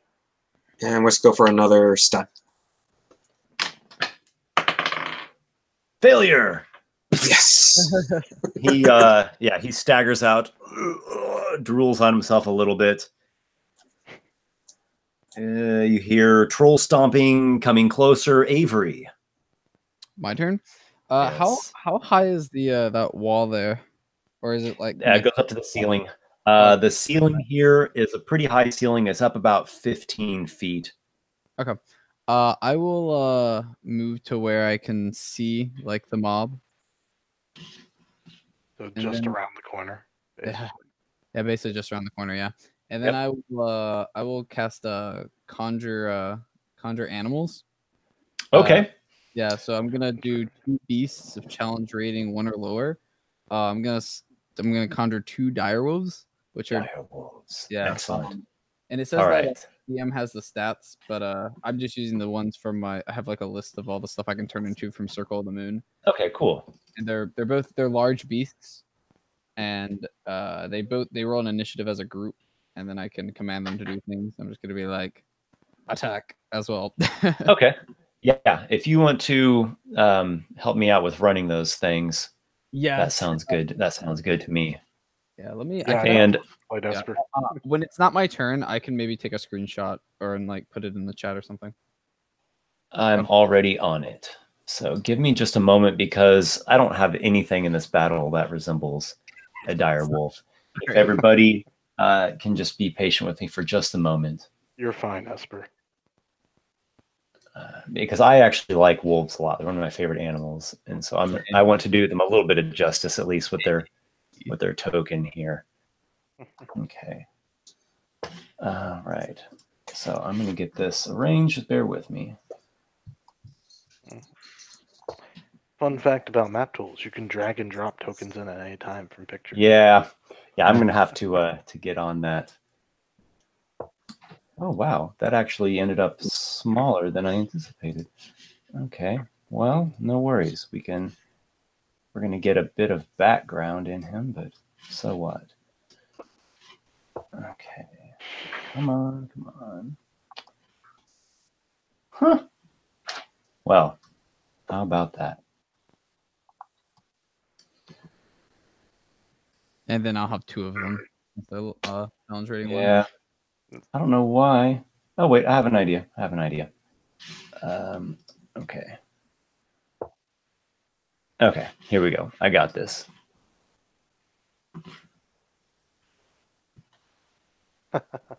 Just stretch him out. Just have one big one. Yeah. No, he's making a token for it. Oh, I He see. he wanted the picture to fit the I see. circle. Makes sense. Okay. Next time I will make a different one, not a direwolf, so he has to make a new token every time. Oh god. Actually, I changed my mind. I'm gonna go with giant octopus instead. Yeah. Yeah, actually, upon further speculation, I'm going to do an octopus. At least it's not pixies. That's when Esper's like, "Oh, the ceiling collapses, rocks fall, you die." Eight spirits that take the form of the beast, so they're kind of like pixies. That would be Conjure Fey. It's actually funny. Like I can with the conjure animals, I could summon 8 beasts of challenge rating 1/4 or lower, which is like ridiculous. Yeah, there's a thing that I think it's the pixies that are broken, unless they fixed it. Oh, okay. That's why it was having issues because I put him in the huge size token. Yeah, it's a large, not a huge. Yeah. Okay, that's fine. I can shrink them down easily. We will get these wolves online. Thank you, everybody, for being patient here. Oh, no problem. Good. Okay. That looks good to me. I actually got change it to wolf. giant octopus, though. Don't put him next to my demon. The funny thing was though is that I was looking through the beasts and I actually was debating giant octopus because I thought that'd be really funny. Giant octopus. Druid with cruelty to animals. Doesn't Tomb of Annihilation have like some kind of tree octopus or crazy like Haven't encountered it yet. thing? Yeah. Okay, there's a bunch of like just dumb animals in that book. Oh my god, just spoiling for everyone. There's a lot. Avery, where are you summoning these wolves? I'll put one in that score right there, and then the other one, I guess, where it's at right now. So those 2 areas right You like it there? Okay. Can you roll initiative for the wolves? Yep. And it says it's rolled as a group, so Yeah. yep. It's bad. Let me find the direwolf deck. It's a 9. I rolled a 7. 9. Okay. I'm just I just want to roll this. This dice. I'm not gonna roll anymore. I'm gonna roll a different dice. Yeah, it goes into prison. I'm actually going to bump them up just slightly, but it doesn't really matter because they're still going to be in between like your own party members. So yeah, I basically use them to like protect me and like also fight at the same time, sort of like block. All right, and you command the wolves to savage the mob of cultists there. Yep. Kivish, it is your turn. All right. So that mob is still a threat. So the big threat is the impending trolls. So forever conscious of that, I'm definitely gonna be saving any spells that are that bad. So with that in mind, I believe so. At charge, you can move how much extra in 5th edition? Again, it's not a double. So what you would move, it's do an is you would move your speed of 25 and then spend your action to dash another 25. Charges But- don't exist. They don't? Oh, I thought they did. Oh. And 5e. Oh. Okay, charge. Sure. There's not like a 4th or 3rd edition style charge unless you have a feat called Charger. That's right. Okay. All my beasts have like charge where I can like charge into a creature, but yeah, some monsters and animals have specific things. Yeah. But it sounds like you're moving forward. Well, actually, in that case, I might want to do something I don't usually do and actually wild shape myself. Ooh. Oh, snap.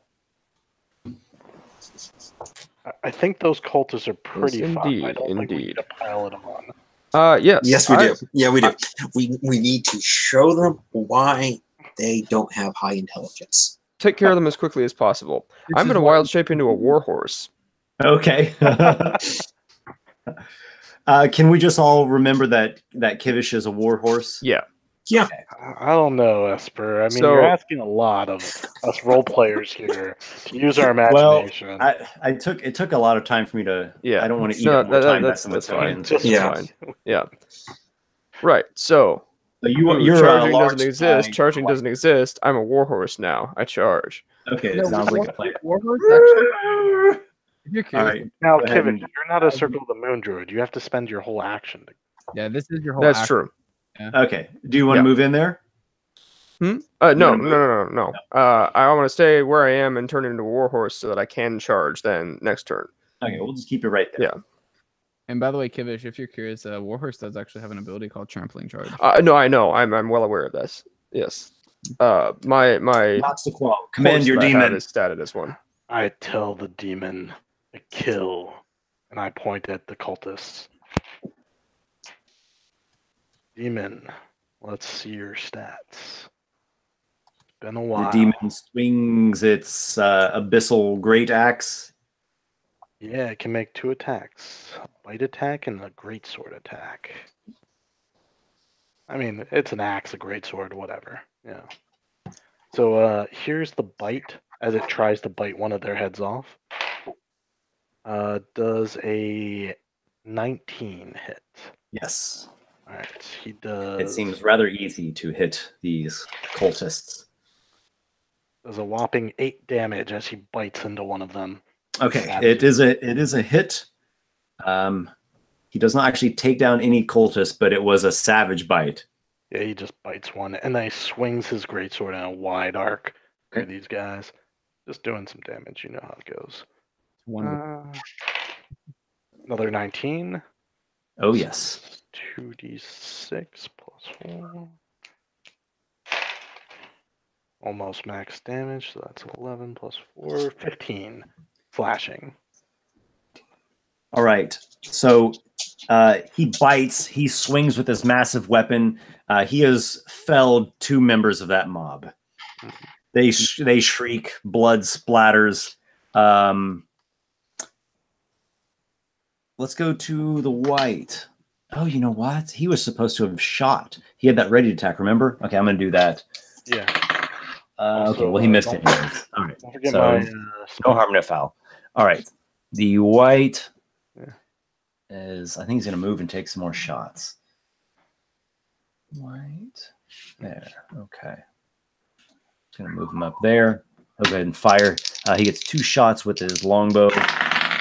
They're both hits.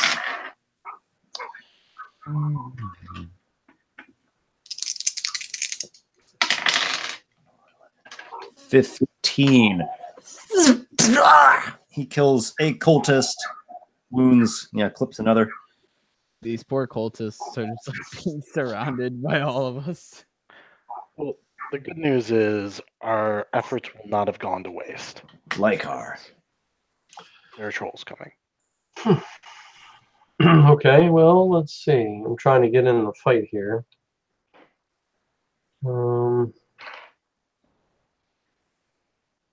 I think they have everything. I want to head towards the northern openings there at at best speed there. All right, there's 30 feet.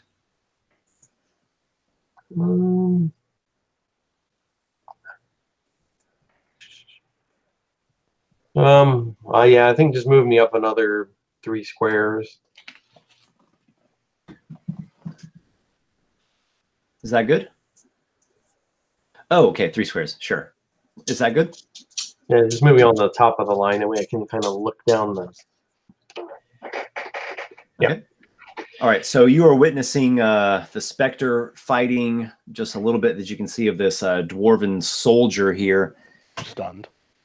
Who is actually stunned at the moment. So clearly the monk is doing his good work.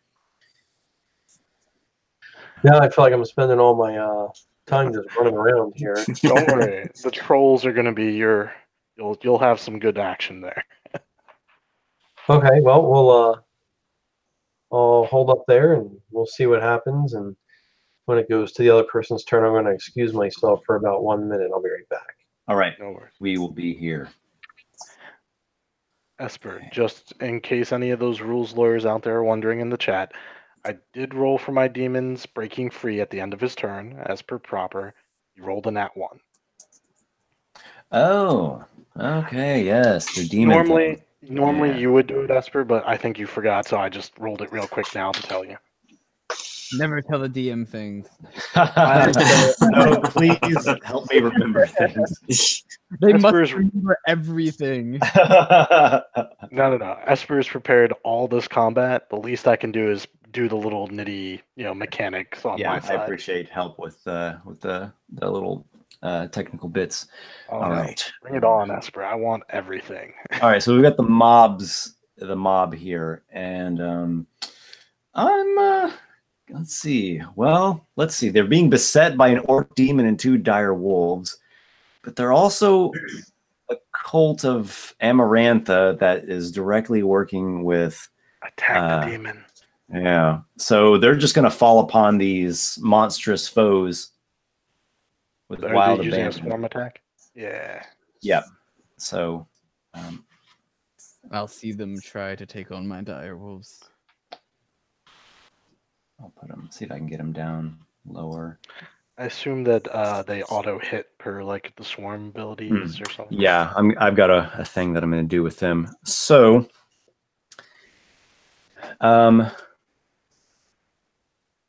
they're all over these 3 allies of yours here. The orc demon. Yes. First, they grab onto him. Mm-hmm. Then they like pull him down. So he is being restrained. Make a strength check, just straight up strength check for the demon. One other thing, if this is considered a melee attack, he gets to make a free attack against them with his unbridled fury.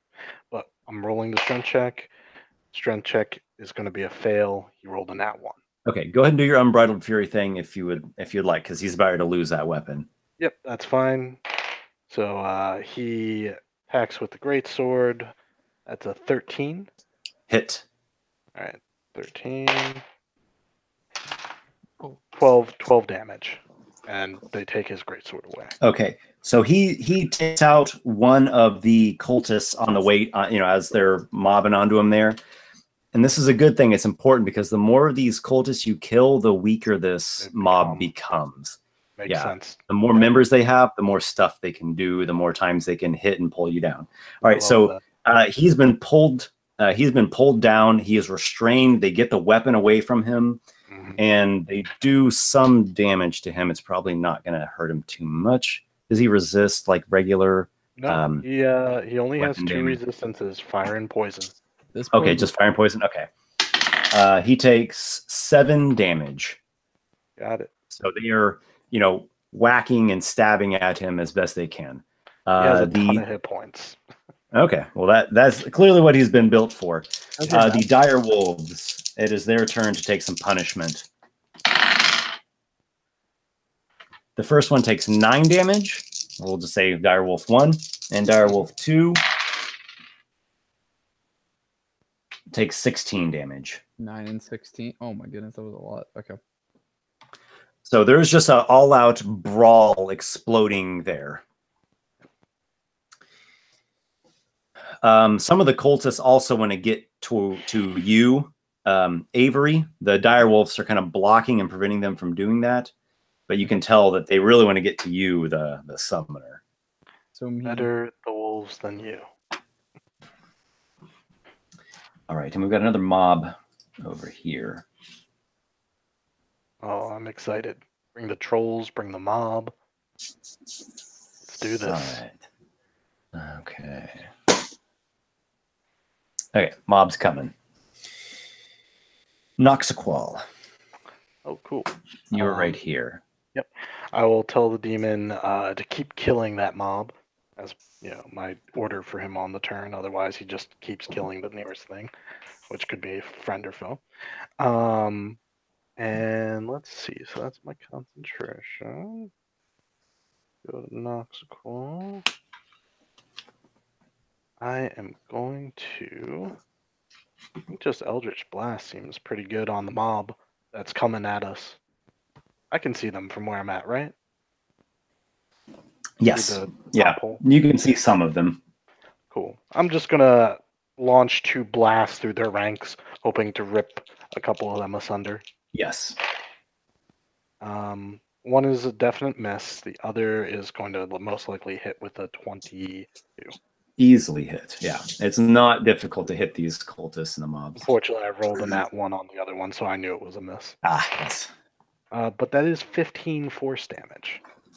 All right. You have slain one of the cultists there. This mob still has the majority of its members, but 5 of them have been slain. Move me diagonal towards the brazier. I want to try and put out that brazier when I get the opportunity. Yeah. Just move me next to it if I can get there. Yeah. There you go. There's 30 feet. And what about your Spectre?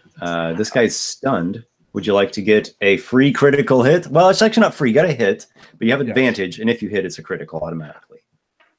Is stunned that? I thought it was if he was paralyzed. Oh, that's true. Yep, it has to be paralyzed. Okay, but you do have advantage. Yeah, and you have +2 from flanking. Yep. All right, so here's the advantage attack. Monk stun is good, but I guess not that. It's not that good, but in certain situations, it can literally change the tide of a battle. Absolutely can. Yeah, I've seen it. I've always liked the sleep spell. Sleep is fantastic. Sleep, color spray, all the classics. Sleep everyone and just slit everyone's throat. Hold person's the one that gets you that free crit. Yep. So, wow, I rolled min damage, 3 1s on d6s. So 3 necrotic damage. Okay. He hesitates for a moment, like he's resisting. He doesn't want to kill his former friend, so he just lightly caresses him. We could have been. Oh, sweet death, one last caress. Let's go to what could have been.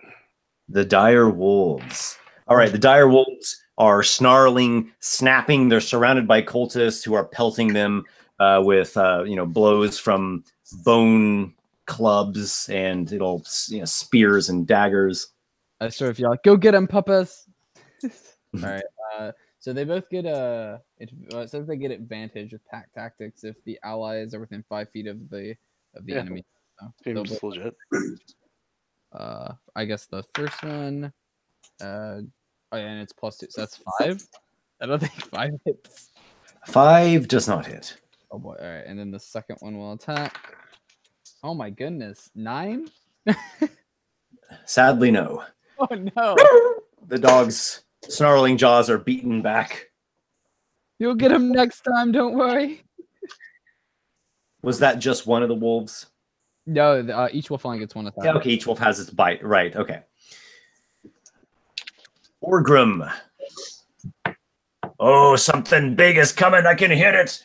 I've got something of my own. So Orgrim sees that you all have summoned dire wolves and demons, and Kivish has turned into a war horse. So he himself, he is going to use an item, in fact. And you see him reach into his components pouch, and he pulls out what looks like none other than an emerald. He is an emerald mage, after all. And he tosses the emerald onto the ground ahead of him. And the emerald grows into a large-sized earth elemental, Do it. even with little bits of emerald sticking out of it. Nice. Oh, I really wish that I was level 10 because when I saw that, I would just turn into an earth elemental myself to mimic it. I know what magic item he used. Well, we all do, don't we? Out of character, yes. Now, Horgan also moved up a little bit. Where are Good you after, at, yeah. Horgan? He was way in the back. Yeah, I was just looking for him there. Okay. There, he'll go right there. All right, so can you get it that far? This is like 10, 20, 30. He can Yeah, do whatever. I'm he- gonna bring the earth. Just up. shot Oh put well, the it thing. moves. The earth elemental is gonna move. So whatever, I'll put it there for now. He glides. Yeah. Okay. Is this considered a concentration spell, by the way, Esper? Could it, if it's going to The haste is this. I don't think so. It's an item. Oh, okay. I was just curious about the haste, yeah. All right. It's got an thought, though, 8 Nick. on its initiative, and it's a not too dexterous one, so I'll put it there behind that guy. Okay. Earth Elemental has been summoned, and it is a pretty strong creature. could it actually be one square further up? Oh, Would he'll that let you make charge. sense? He'll let you charge past. No worries. Oh, okay, cool. Yeah. Drake. Drake, you are fight. Actually, you've stunned this dwarven soldier here. Was he, Are you going to continue fighting? Yeah, I'm going to continue fighting. Yep.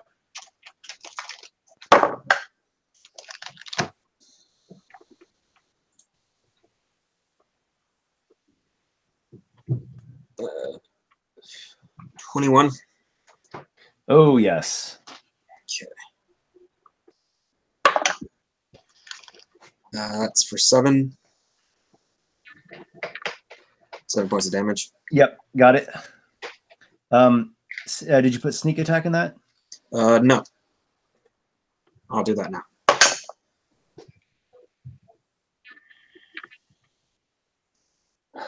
Make that 13. That makes a difference. Okay. Yep. Ugh. He's still standing, but you landed a pretty good blow. All right, let's go for another hit. Nat 20. Woo!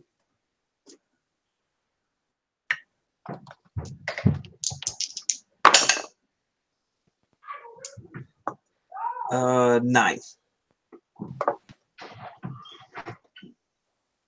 He's still in there. You got another one? I think I can if I spend a key point.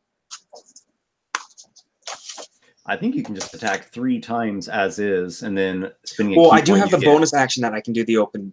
Yeah, the you can open just do hand. a bonus action for one more unarmed strike, or you can spend a key point to do 2 more with flurry of blows. Yeah. Well, technically, I think I could do 3. Can't I? Yeah, you've attacked twice already, and you can use your bonus action to do an extra unarmed strike. Well, no, and then the key point to do the fury, or is that part of the Yeah, bonus but if you action? spend your key point, then you'll do 2 more unarmed strikes. Okay.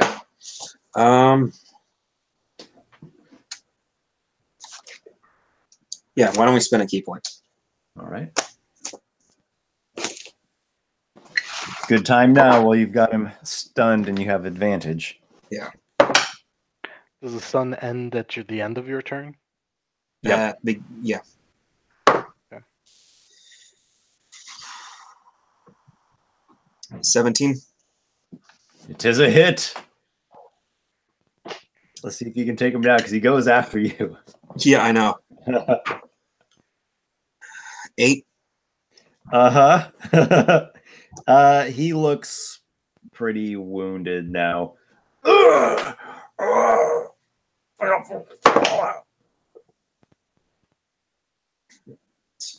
And I have advantage on my rolls, correct? Yes, because of the stun. Yeah. All right. The first one was higher at 17. So that's What do you got? 17. It is a hit. Exactly what you needed. 10. You have taken him out. He falls unconscious to the ground from your blow. Bruised, beaten, nearing the death's doorstep. Huzzah! Now to give him a dishonorable death, I summon his spirit back. Do you hold position? Do you move? I am. Shoot. Can you zoom out so I can see the map a little more? Yes, I sure can. Okay, so we got the mob coming in. Kivish, are you still concentrating on Entangle? No, I am not. Okay, Roots retreat that, to the ground. that makes a load of difference. I'm gonna run down and back up the other side.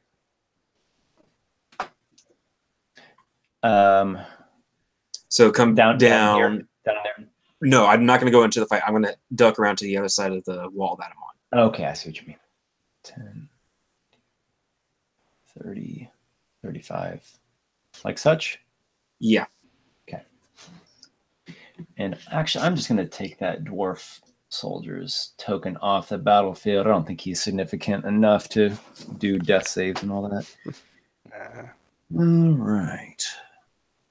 Where do we have now? Oh, yes. That's right. Time for... Hello, boys. We've got some additional company. Oh boy. Yes. That is a true statement. No, not you. Oh my gosh.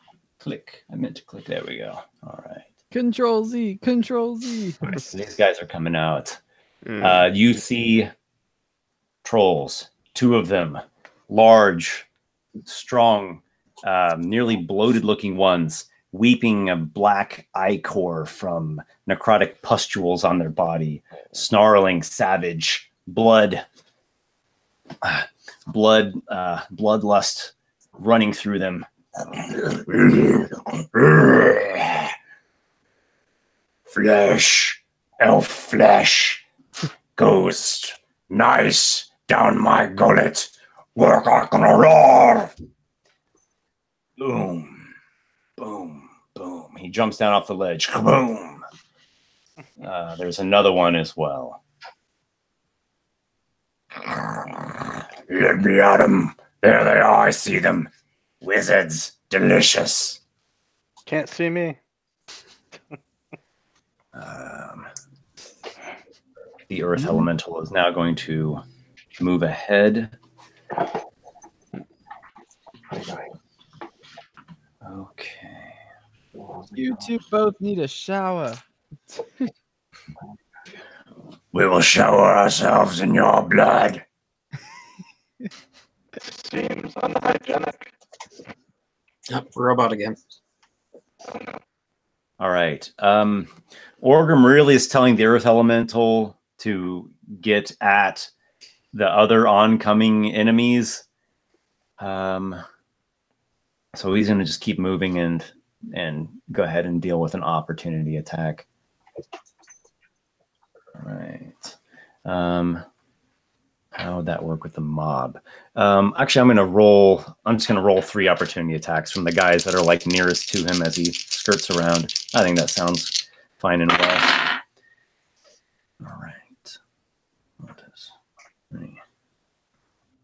All right, we got a 5, a 12, and an 18 to hit. The 18 is the one that hits.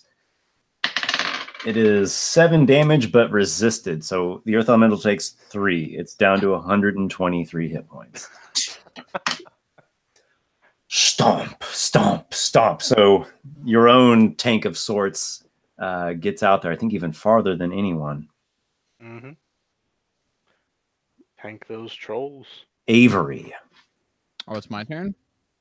Mm-hmm. Oh boy. Let me think. I'm trying to debate if I want to keep fighting the mob or go help the Earth Elemental. Fight the mob. The Earth Elemental can absorb a lot of damage and keep that other mob from interfering with us. Unless you wanted to go after the trolls themselves. Yeah, I But kind of want to go after the trolls. I'm gonna go around to the right side, up Do to your the own thing. up If you to the die, next you mob. die. All right, that's 25 feet there. I'll use my haste to go a little further. Oh yeah, you Yeah. can like fly 70 feet. Are you Yeah. wanting to go into melee with them? No, not melee. About 2 squares away from them. So And Okay, then, we like that. Yeah, like right there. Yeah. And then I will. Oh man, all my stuff is like concentration. And I don't do want to. that. I don't want to lose my Yeah, I'm gonna my reposition wolfies this a right little now. bit. There we go. Let me check. I think I'll just go into my I'll just at this point I'll finally go into my giant elk form. Okay. The giant elk appears, or I guess really you Would it transform actually be right possible- into it. Your antlers are scraping along the ceiling of the cavern here. The mobbing cultists look at you with wild eyes. I will. They make comments about enjoying elk flesh for dinner. I roar at their faces when they make those comments. And then I will do a charge 20 feet into the mob and do a ram attack into them. And you are a huge size, are you not? I am huge. Yeah, I'm a big elk. Okay, so I don't really need to. I guess we'll just do I'm this. so sorry that I'm we're just gonna remember that you're a huge size. I'm so sorry. Druids cause I'm problems. making so many different size things. This is what you get for laying druids in the game, Esper. Whole neighborhood goes. We can't have nice things. Yeah. Just once one moves in, more keep coming. But yeah, I'm just gonna just charge into them. There we go. Jeez. There's huge size Avery. Yep. Just charging them. All right. All right, I'll do There my you are. attack roll for my ram. Yeah. Oh my goodness. 14? Is a hit. Oh, 14's a hit. Oh, boy. 14 is a hit. So, since I moved 20 feet into them, I'm assuming for my charge, that'll be an extra 2d6. So that's 4d6. Nice. Yeah. Oh boy, that's a lot. 10, 13, 18 plus 4, 22 damage. And they also have to make a strength saving throw or be knocked prone. 22 damage. Okay. You go charging in there with your giant elk antlers. You skewer 2 of them, like lift them out of the mob and fling them across the floor screaming. So you already killed 2 of them.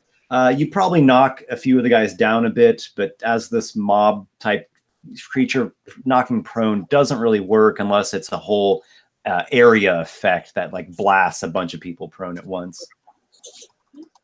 I'm just happy that I You got to. also have an extra action from haste. Oh my goodness. I guess I'll wait a second. How can I get to the troll? Come again? Can I get to the troll? Am I able to do that? To fly over there? Okay, let's see.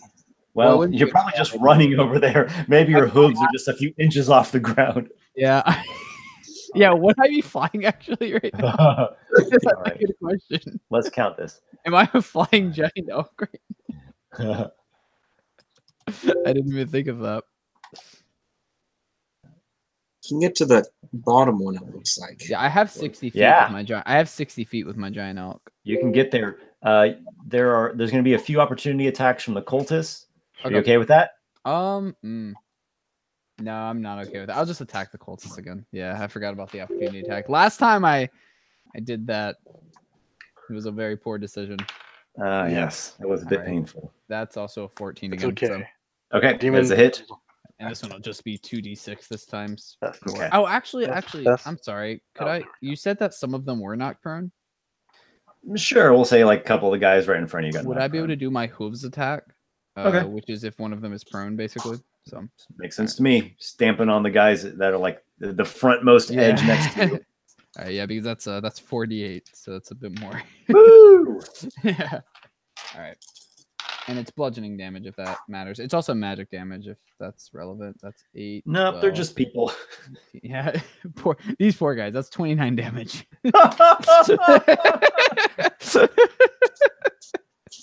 All right. You kill the 2 guys that got knocked prone. I mean, I don't know how much a giant elk weighs, but it's 20 or 20. Oh, I'm sorry, 23 damage, not 29. Sorry. That's 23. fine. Yeah, you just sorry. smash and stomp skulls and guts out. I'm roaring in giant elk. I'm just roaring like that's what you get for trying to eat me. Do you have anything else? That's all. That's all? Okay. Kivish, who also is in a bestial shape.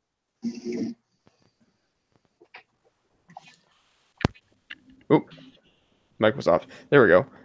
Yeah, it is charge time.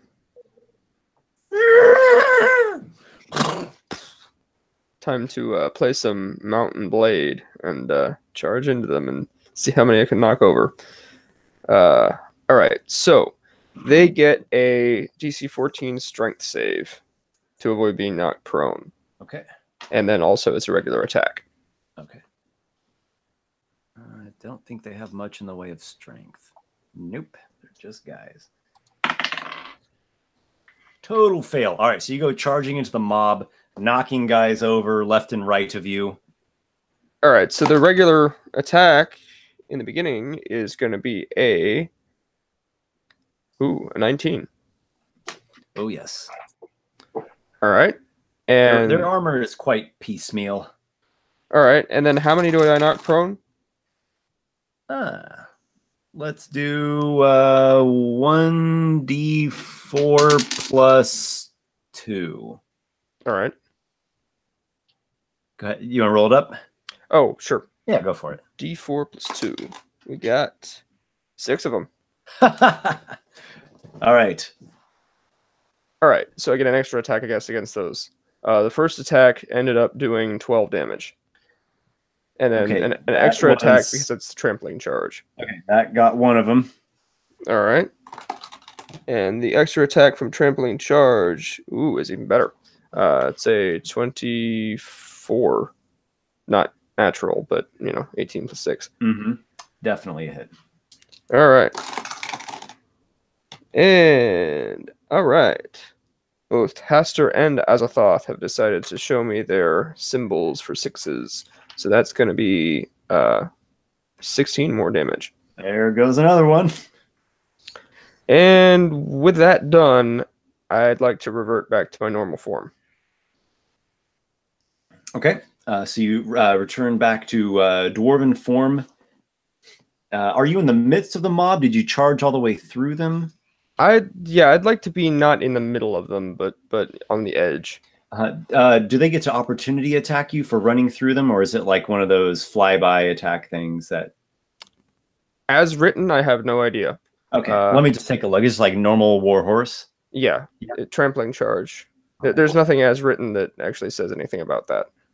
Okay, so if you're looking at, all right, so if you want to move outside of them, I'm going to give a couple opportunity attacks at you. Sure.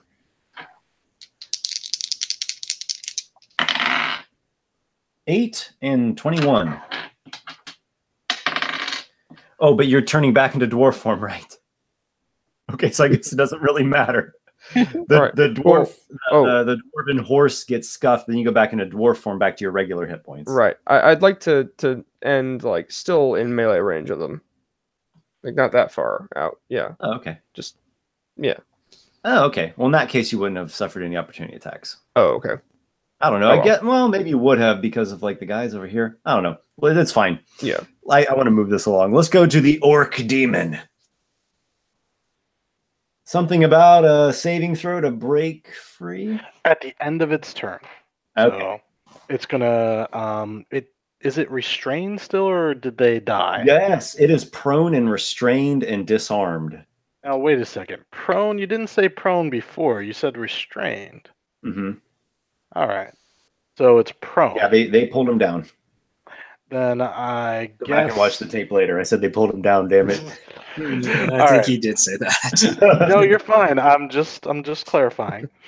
I would like to. Would you break like to make a free. strength check? Yeah, I would like Or to he break can make free. an attack with disadvantage. Yeah, he's only got his bite attack, which is good, but I'd rather break free. So Okay. he's gonna stand up, or try to. All right. Yeah. So this will be the action, and you make a strength check. See what the orc's strength is.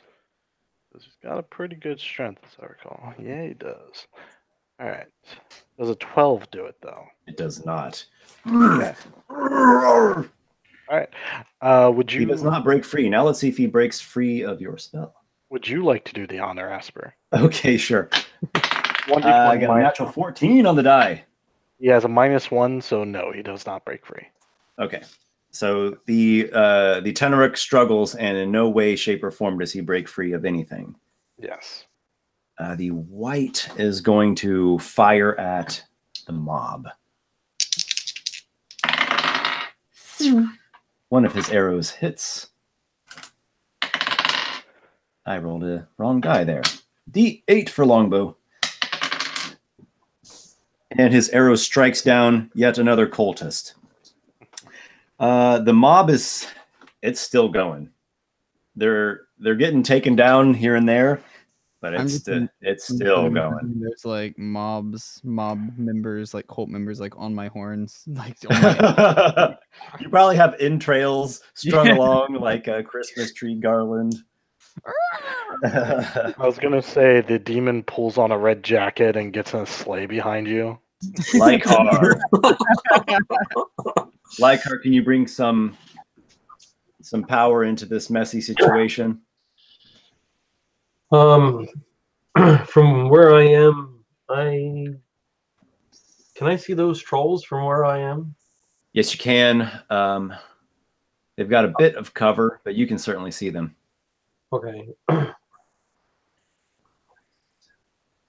Well, they're definitely in range. I wasn't sure because that one little, I guess that's just a ledge. It's not a wall. Yeah, you don't have the clearest of sight on them, but you can see where they're at.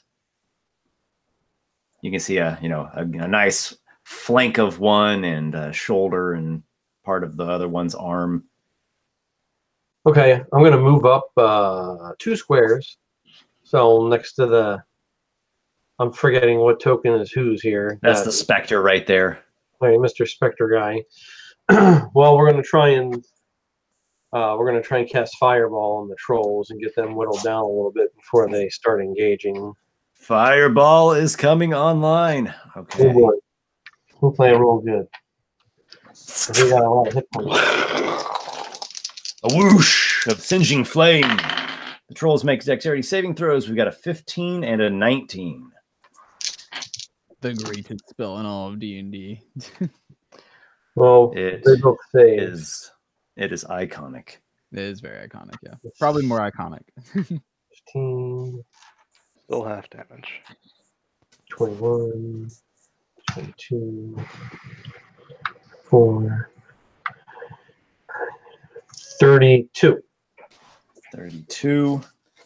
So half would be 16. Yep.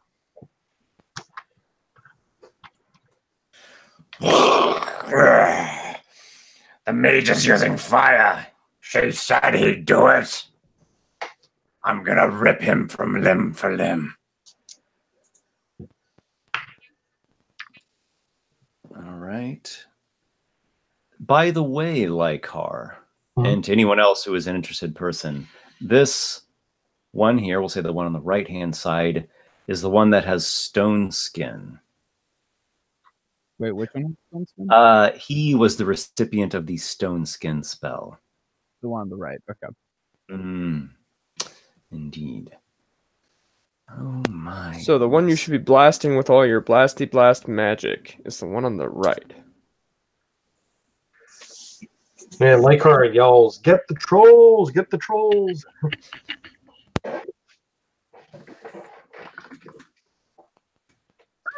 Just 1 second, because I am looking over something that's a little complicated. Okay. D&D D&D complicated? There are a number of options available here to this. Okay. They only really have one option: die now or die later. That's what Esper's thinking. We shall see Yeah, about that's that. what he's thinking about us. It's like the players only have one option: die now or die later. I mean, he's not wrong. Yeah, true.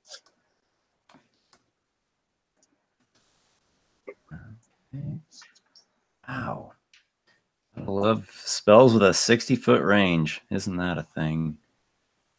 Can I get one with a longer one in there? Get a 120-foot range. That one is longer. Okay. All right. Oh, nice, nice, nice. All right. It's very scary when the DM says that. Yeah. Yeah. All right. Lykar, are you ready for a little response, a little call and response? Okay. You see a figure. She comes hovering out. Oh boy. She is a dwarven woman who is rather swampy looking. Her hair, her skin seems to have bog spatters all over it, bits of bog plants woven in there. She has a bone diadem at her forehead, other bony and macabre type accessories about her body. Her face has white face paint on it in the shape of a skull, and she has some other markings as though chalky war paint on her. And she has a bone rod in one hand. She is missing a leg. She floats through the air on magical flight. She is going to appear just momentarily. This is the mini that I'm using here. She's up here. She appears momentarily. She's going to cast a spell at you, and then she's going to fly back. Who's she casting the spell At Lykar. Lykar, you see black, grasping skeletal hands go flying through the air towards you.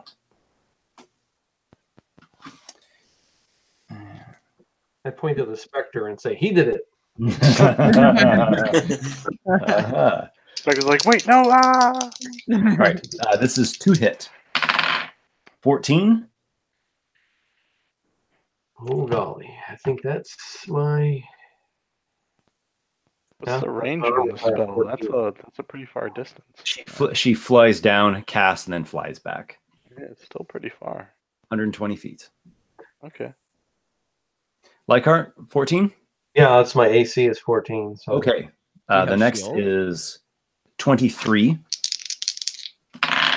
The next is 18, and the next is 26. You are hit by all 4 of them. Oh no. you guys know how I like to tank. Lykar, it's okay. It's not the first time you've taken all this damage. I have waited a very long time for this. And a slightly more female voice. That's a lot of dice. It was a lot. 20d20. You take 27 necrotic damage. Okay. Also, it's going to be okay. She Just can't see me To right get now. things warmed up, I hope you liked that little appetizer of death. Go, kill them, boys. What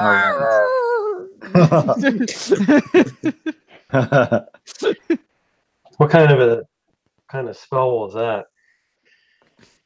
Like I'm hobbling along. I'm like, that didn't hurt. It seemed fairly straightforward to you. They were raised necrosis. Okay. They call that a spell. Not first level spell. Didn't hurt. That's my boy Kivish, or not Kivish, Lykar. Wow. Sorry. All right, that is there. Oh boy, this is just gonna get all kinds of delicious fun. All right, we have the mobs now. So the first one is down here. I swear, if they kill my wolves, I'd be so mad. My You- puppies. the wolves might die. That is a possibility. Okay. So let me see how many things can they do. They were just born, Esper. They're puppies. Oh yeah, I feel so bad for He brought them into this campaign. He'll take them out. him.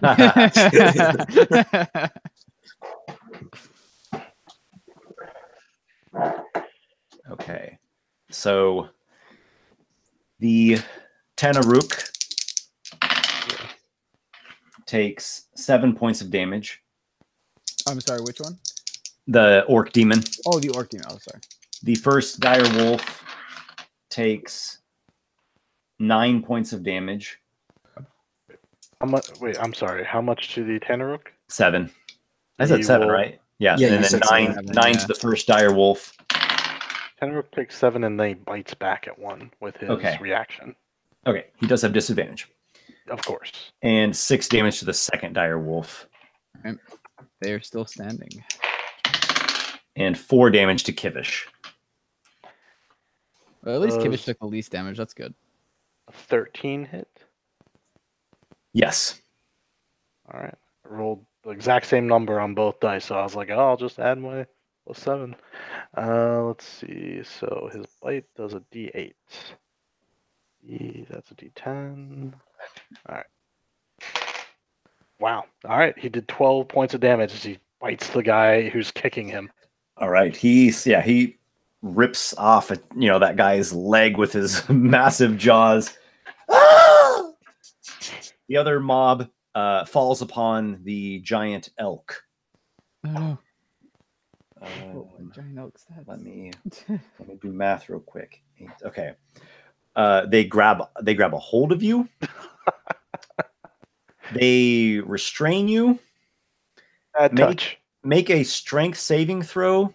I'm going to give you advantage just because you're so big. And this is just a +2, correct? Make a strength check. And the advantage is +2, right? The advantage is you roll twice and Oh, you I get see. the better.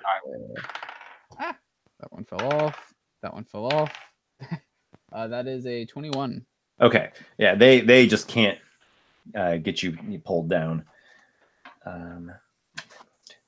And you are being poked, stabbed, bashed, I beaten. don't like it. I don't like it. One guy has like a bony like a bull, like an actual dead cattle, and he's like ramming you with the bull horns. Imitator. You take 19 damage total. 19 damage. All right. Yes. That is okay. Noxiqual. Oh, wow. All right. I didn't know if I'd make it through. That one. Things are starting to get serious here. The intensity is ratcheting up. Hopefully we can kill a few enemies so the turn order gets shorter. I'm going to pop around the top edge there. Like, put me at the corner. The top edge where the Spectre and all that is. Yeah. Yeah. So I pop up out of there. Can I see... I'm sure I can see a troll from here. Yeah, they have quite a bit of cover, but you can make out where they're at. You can see, edges of them and a limb here and there. One looks like a straight shot from me. Like there's that's a pool of water, right? This is a ledge. Oh, It's that's a a higher ledge. ledge. This is these are like stairs going up. Then that makes sense.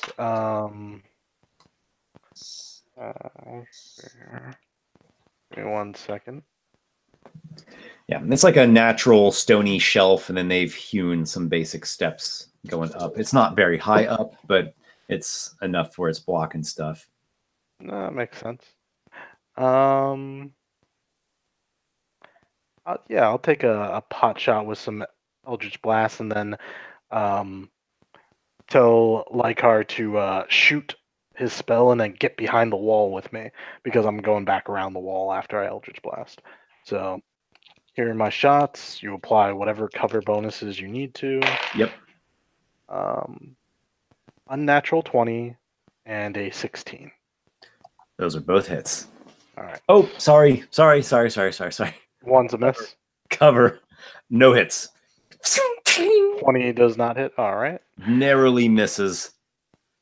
Yeah, that's all I got then. So I go back around the corner. How much speed do you have left?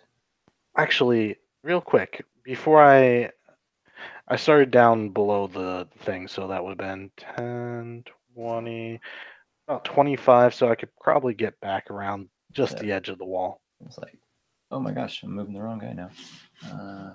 Nox. Okay.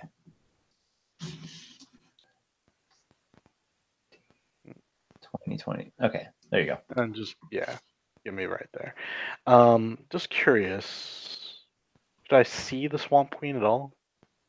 You did not. Okay. Then I think just Lykar. Maybe, yeah, who else saw it? Maybe the spec. Yeah, probably the Spectre.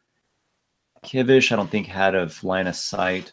Let's keep it rolling. She made a brief appearance. She floated out, attacked, and then floated back. So I didn't see her, but she didn't see me. Yeah, at that moment, there would have been no line of sight between the two. Did I see it at all? Did Avery see it? I can't see her, therefore she can't see me, right? That's how that works. Anyways, yeah, keep it rolling. Avery, you probably caught a little glimpse of her. You've also got mob stuff distracting you, but she was definitely there. It was not an illusion. What about the Spectre? What is your command? The Spectre. I command it to use that ledge. Let's see. Basically, actually, you know what? Go kill those things holding my demon down. You know, those guys need to die. All right. So be it. You can get within range. He's going to swipe. Go for it. All right. Ooh, that is a 23. Yes, 23. Oh, yes. Easily a hit. And some necrotic, sweet necrotic damage. 9 necrotic damage. He slays one of the cultists. Just flies right through him, and the guy just melts like from the last arc or whatever. Yeah. No, that's the last. The snarling dire wolves are beset by many a foe. What do they do? Kick some ass, hopefully. That's you, Nick. Oh, I'm so sorry. My bad. I was reading something from my druid because I lost a lot of HP. I need to heal myself next turn. You're good, man. All right, I'll just do a bite attack for both of them.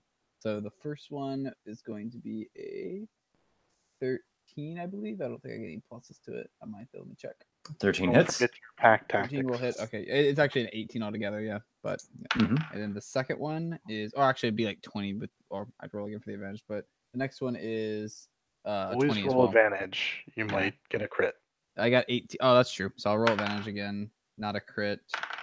Not a crit. Both of them are 18 or higher. So, and then I roll 2d6. I'll just roll all 4d6, I guess, since it's yeah, might as well.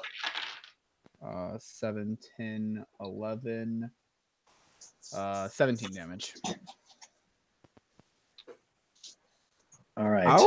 They bite out the throats of two of the cultists.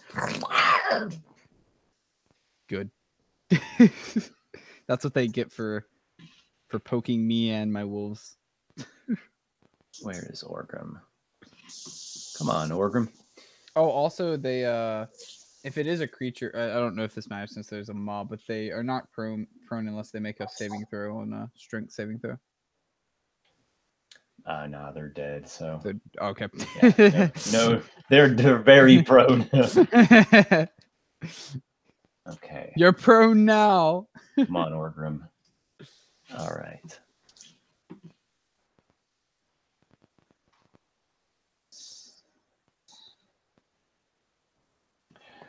All right, so Orgrim takes a glance here through the opening in this wall that's being built. Take down the foe, he commands to the earth elemental. He's sending it towards the necro trolls. And in terms of an attack, does he have an attack? He's gonna. I think he's gonna have to do a double move. Okay. Drake. Okay. You are here with some Yeah. effective cover behind the You wall. zoom out a little bit. Okay. So I want to swing back around with my regular movement. Up here. No, into the shadows on the right hand side of the There. wall. Yeah. Oh no! Go back! Excuse me there. Well, whatever. Okay, he was like that. Good enough. All right. Drake. Okay. And then I am going to shadow step diagonally straight up to that platform. Up to here? Yeah. All right. So there's like 15, 30, 45, 60. You're there. Exactly. Okay. And you've used 20 feet of your speed, so you still have the remaining. Do I have line of 45. sight on the upper of the two trolls? You line of sight, yes. Okay, then He's got quite a bit of cover, but you can see like his That's edge and like a leg. Okay. I'm going to move up Shoulder, then probably. a little bit more with my regular movement, so I can be within range to just throw regularly at him. Okay, you've moved 35 of your speed there. Okay. And then I'm just going to throw 2 shurikens at him. Yep. Your first one will have advantage. Okay.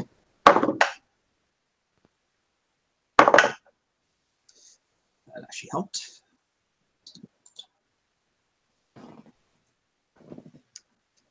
$16. A narrow miss. Your shuriken deflects off of the wall. Okay. Crit fail. So, second. Not your finest moment of shuriken throwing. Do you hold your ground? Do you take cover? I am going to duck back up out of their line of sight if I can. There you go. All right. You are highly mobile.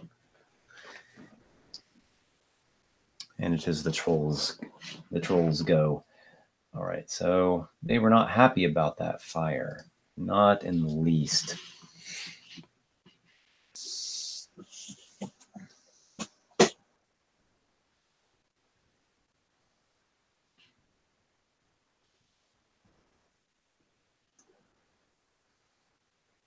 Give me just 1 second. I'm looking at distances here.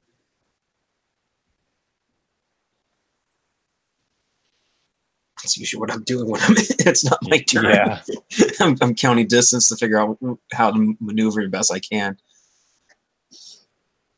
Like one-on-one, I can probably decently deal with a troll, but Don't worry, I'm gonna come back you up probably if he moves that far. It's gonna ram into him. Probably shouldn't say this out loud while it's the troll's turns. Aren't you an elk? Yes, Oh my god. So you couldn't say it out loud anyways. that's true.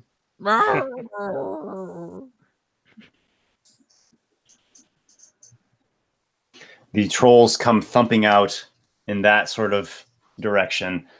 Boom, boom. We're looking at you. Lykar. Oh, Wait, they're still on Lykar? Yeah, they're looking at Lykar. I'll go help him. I'll ram into this roll. It's alright. Lykar knows what to do. Earth Elemental.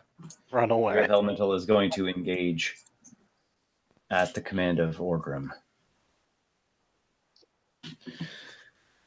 It has, I think, 2 slam attacks. Yes, it does. It's time to slam. Yeah, +8 to hit. 19 and 19 are both hits. It's going to do a total of 4d8 plus 10 bludgeoning.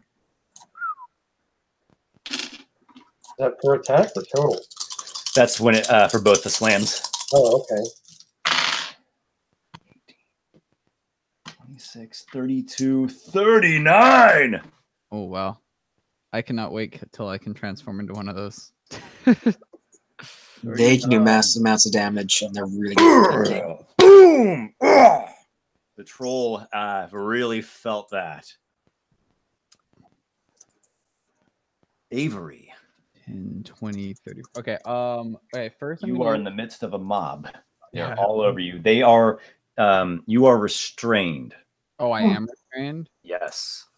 All right. Yeah, they didn't drag you down, but you are restrained. Okay, and that means like I can't move, right? You cannot move. You have disadvantage on things like attacking, dexterity, and strength saves. Okay. Well, first, And probably ability checks of dex and strength too. most likely, yeah, I would assume. First, I'm going to use one of my bonus actions to expend a spell slot to regain some hit points. Okay. So I'll expend one of my Excellent choice. one of my 3rd level spell slots to gain back 3d8. Okay. I think it's just D8. I don't think I add anything to it. Let me check. Okay. Yeah, it's just a D8. 1d8 per level of the spell slot expended. That's not amazing, but it's something. That's 9 more HP for me. It's a couple club bashes. Yep. And could I attempt to not be restrained? Because I kind of want Yes, you can use an action and make a strength saving throw. Okay, and this can be one of my haste ones, right? So I could still do another It attack. certainly can. Cool. And so strength saving throw? I'm sorry, strength check. Strength check? Okay. Yeah. And do I have disadvantage on this or? No disadvantage on this, no. Oh, that's a 21. Elks are All right. You pull yourself free. You rip yourself free from the grasping hands of the cultist mob. I charge towards the leftmost troll. Okay. Please don't kill my elk this time when I have the opportunity attacks at me. Yeah, you start moving. I'm gonna make some opportunity attacks here. Some rolls 10 d20s. Yeah. Here we go. Oh man. Here we go. You done? That hurt. To hit 14. I have a 14 AC. So Okay. that Okay, so 12 is a miss then. Yeah. 13 is a miss. 20 is a hit. All right, so 2 hits so far. 20 is a hit. 22 is a hit. Can I just ask, how many reactions does this thing have? Because normally they only get 1. And 20 to hit, and 7 is a miss. You were hit by 5 cultists. That hurt. How much damage? 24 damage total. Still in my oak form. All right. Barely. All right, I charge at that. That's what you want is there, right?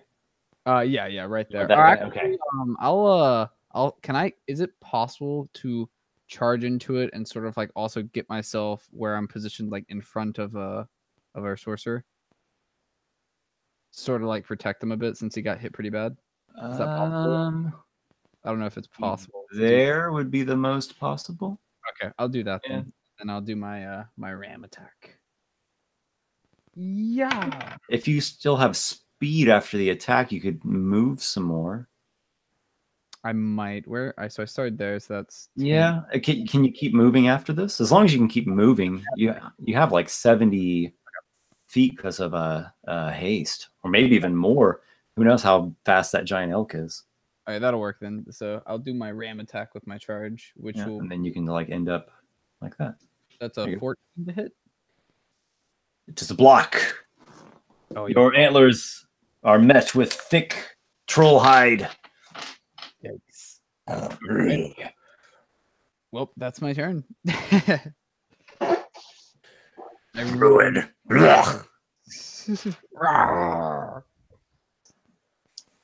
I need to like look Kivish. All right. So the mob that I'm fighting, how many are left? 18. Yeah. Ah. And the other one's in even better condition. So, Yeah. We have our tanks. They have their tanks. Actually, Esper, We have meat shields. They have meat shields. They got a lot of meat shields. Esper, I just completely forgot. With all the opportunity attacks, my conjure animals is a concentration spell, so I need to make checks for that to see if I Oh can. my goodness, that is true. All right, Yeah, get to rolling. It's 5, right? All right. Yep. Is there a particular thing I have to beat? DC 10. It's DC 10. Right, Unless they did an absurd amount of damage with a single hit. It's DC. Yeah, if someone does more than 20 damage, then it So can what possibly level higher. Sorry, 13 you said? Or DC 10. AC 10, okay. So, and I use my constitution for my elk, I believe. Constitution saving throw of the elk. Yeah. Correct. So that is that's a 16. That's the first roll. Okay, that's an 8 for that one. So my wolves are gone. No, puppies. Hey, look at it this way. They're gone before they could die and make you sadder. That's true. That's true. You can bring them back. All right. Well, nonetheless, you have come into a guarding position with the sorcerer, so that is a good thing. Yeah, sorry about forgetting the concentration. I know I got hit before. That was my fault. It's okay. There's only like 100 different things happening all at once. Literally. I mean, I'm tracking everything. You guys, that's on you. Tanaruk, right. the orc demon. So All right. the wolves are dead. Oh, so Kivish. all right. Yeah.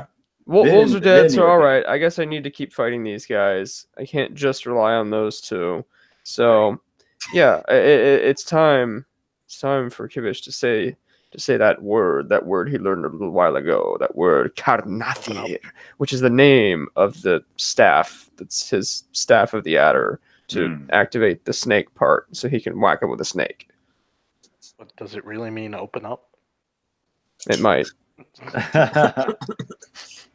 All right, your wooden staff animates into a deadly viper's head, live poison, dripping from its fangs. All right, so taking a whack and getting a crit. Woo! Thanks to everybody's favorite tentacly boy over here with his little Cthulhu Yeah, symbol. you're rolling hot on the elder ones, or the great old ones. Well, they're all great old ones dice, but so I'm rolling hot on some, and They bad on they some. are with you in this combat encounter. So they get to make a saving throw for their troubles. A strength. Wait, no, sorry, Constitution saving throw. Okay. Gotcha. How is a 15? Just barely good enough. Lame. Did they all make it? Can you tell me a little more specifically what happened there? You said something about a critical hit and So, all right. So the attack was a crit. That I'm gonna roll the damage for in a little bit, but I just want to make sure whether or not it does the poison damage as well. okay, I see what you're saying. Roll the damage for the crit. All right. Not terribly impressive, but it's gonna do 9. All right. You have slain a cultist. And then the other effect is like a save against poison, right? Yeah. Okay. All right. So you have killed a cultist with that attack. Have ye anything else? Well, if I can attack again, I'll attack again, but I don't think I can use a second action to attack again. I don't think Druid has extra attack. Yeah. Now Perhaps it is the orc demon's turn. when I hit 8th level, I might even take like a combat feat. But yeah. That as well. That is true. You could get a feat, and feats are really good. What about the Tanaruk? Noxiqual. Yes. Let's see. The Tanaruk. I think am I still, like, the guys have been dying. You're saying that they're still holding me down? He is still restrained. Yes. All right. Then I'm just going to take 2 bite attacks with disadvantage because I'll probably hit, you know? Yep. Wow, a 20 on one die and an 18 on the other. Woo! So I'm gonna bite you. Sounds like that hit. Go ahead and take a whopping 7 damage from the first bite. And the lower die is a 12, so that's a total of 19. For Yep. another bite, that's a whopping 12 damage as he's just ripping legs off left and right. These poor cultists. The Tanaruk is able to fell 2 of the cultists, and there's not really any of them immediately next to him to keep holding him down. He stands up.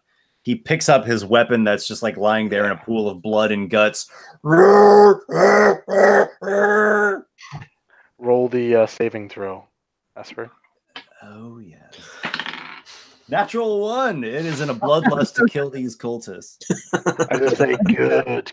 Let the hatred flow through you. Good. I do an Emperor Palpatine behind the wall. Power.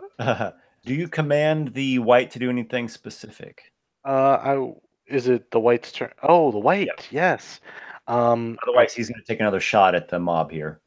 I'd prefer him to take out that mob. Okay. My lesser guy has 2 shots, so he can fire twice here. They are misses, sadly.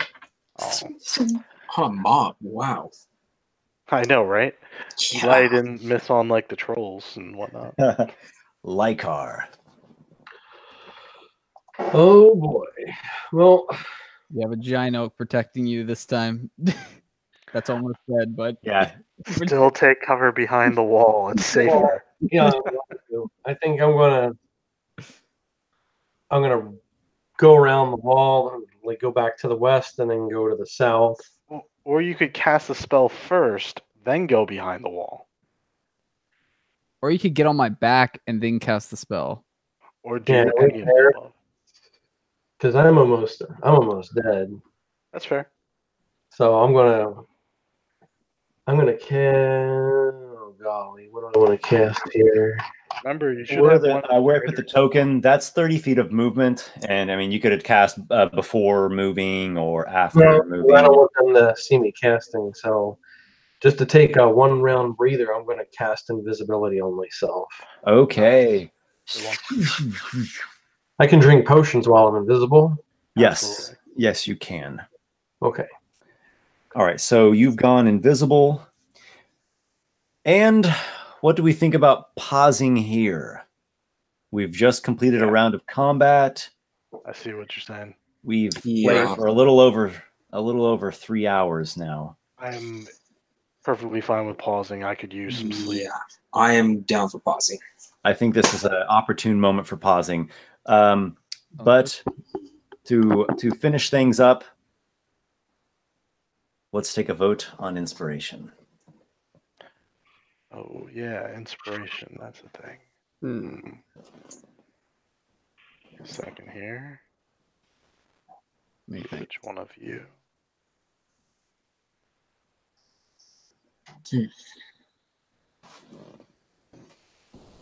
All right, so we'll go down the line, say a name, or if you want to say why you're giving it out, whatever you want to say. Adam? Can I vote for Illig? Okay. No, I vote for the opportune use of elk. Yes. All right, Avery. Adam or Dennis? Yeah, I'm gonna vote for the elk guy too. All right, another vote for Avery. Nick? I actually I think I'll vote for the monk. I don't remember his name, sorry. Drake. Yeah, I really like the shadow steps. Get out of and here. getting your sneak attacks off. It was very useful. Thank you. Vince? I'm gonna actually vote for the elk. Just able to go and doing so much damage and clearing up so much. The elk is building up momentum. Warsor? I mean, the elk's gonna win. My vote doesn't matter anymore. Yeah, but still vote. Well, The elk. All hail the almighty elk. I was on the fence between Drake or the elk, I'll be honest, because Both of you did amazing. Yeah, I voted for Drake. Yeah. Drake, All right, let's go for Avery. You have been awarded the Medal of Bravery and Honor for at least this session. You have inspiration. Until I die next session. But mostly Avery because Use your he was inspiration to not die. exactly. It's that third death save, and you roll inspiration, and you get like a natural 20 and come back. Why is everyone worried about dying? I haven't taken any damage yet. All right, everybody, thank you very much for watching. Of course, thank you guys so much for playing. We'll have a little quick chat if you'd like after I finish the call. And next time we'll continue with this incredibly large, complex, and intense battle. All right.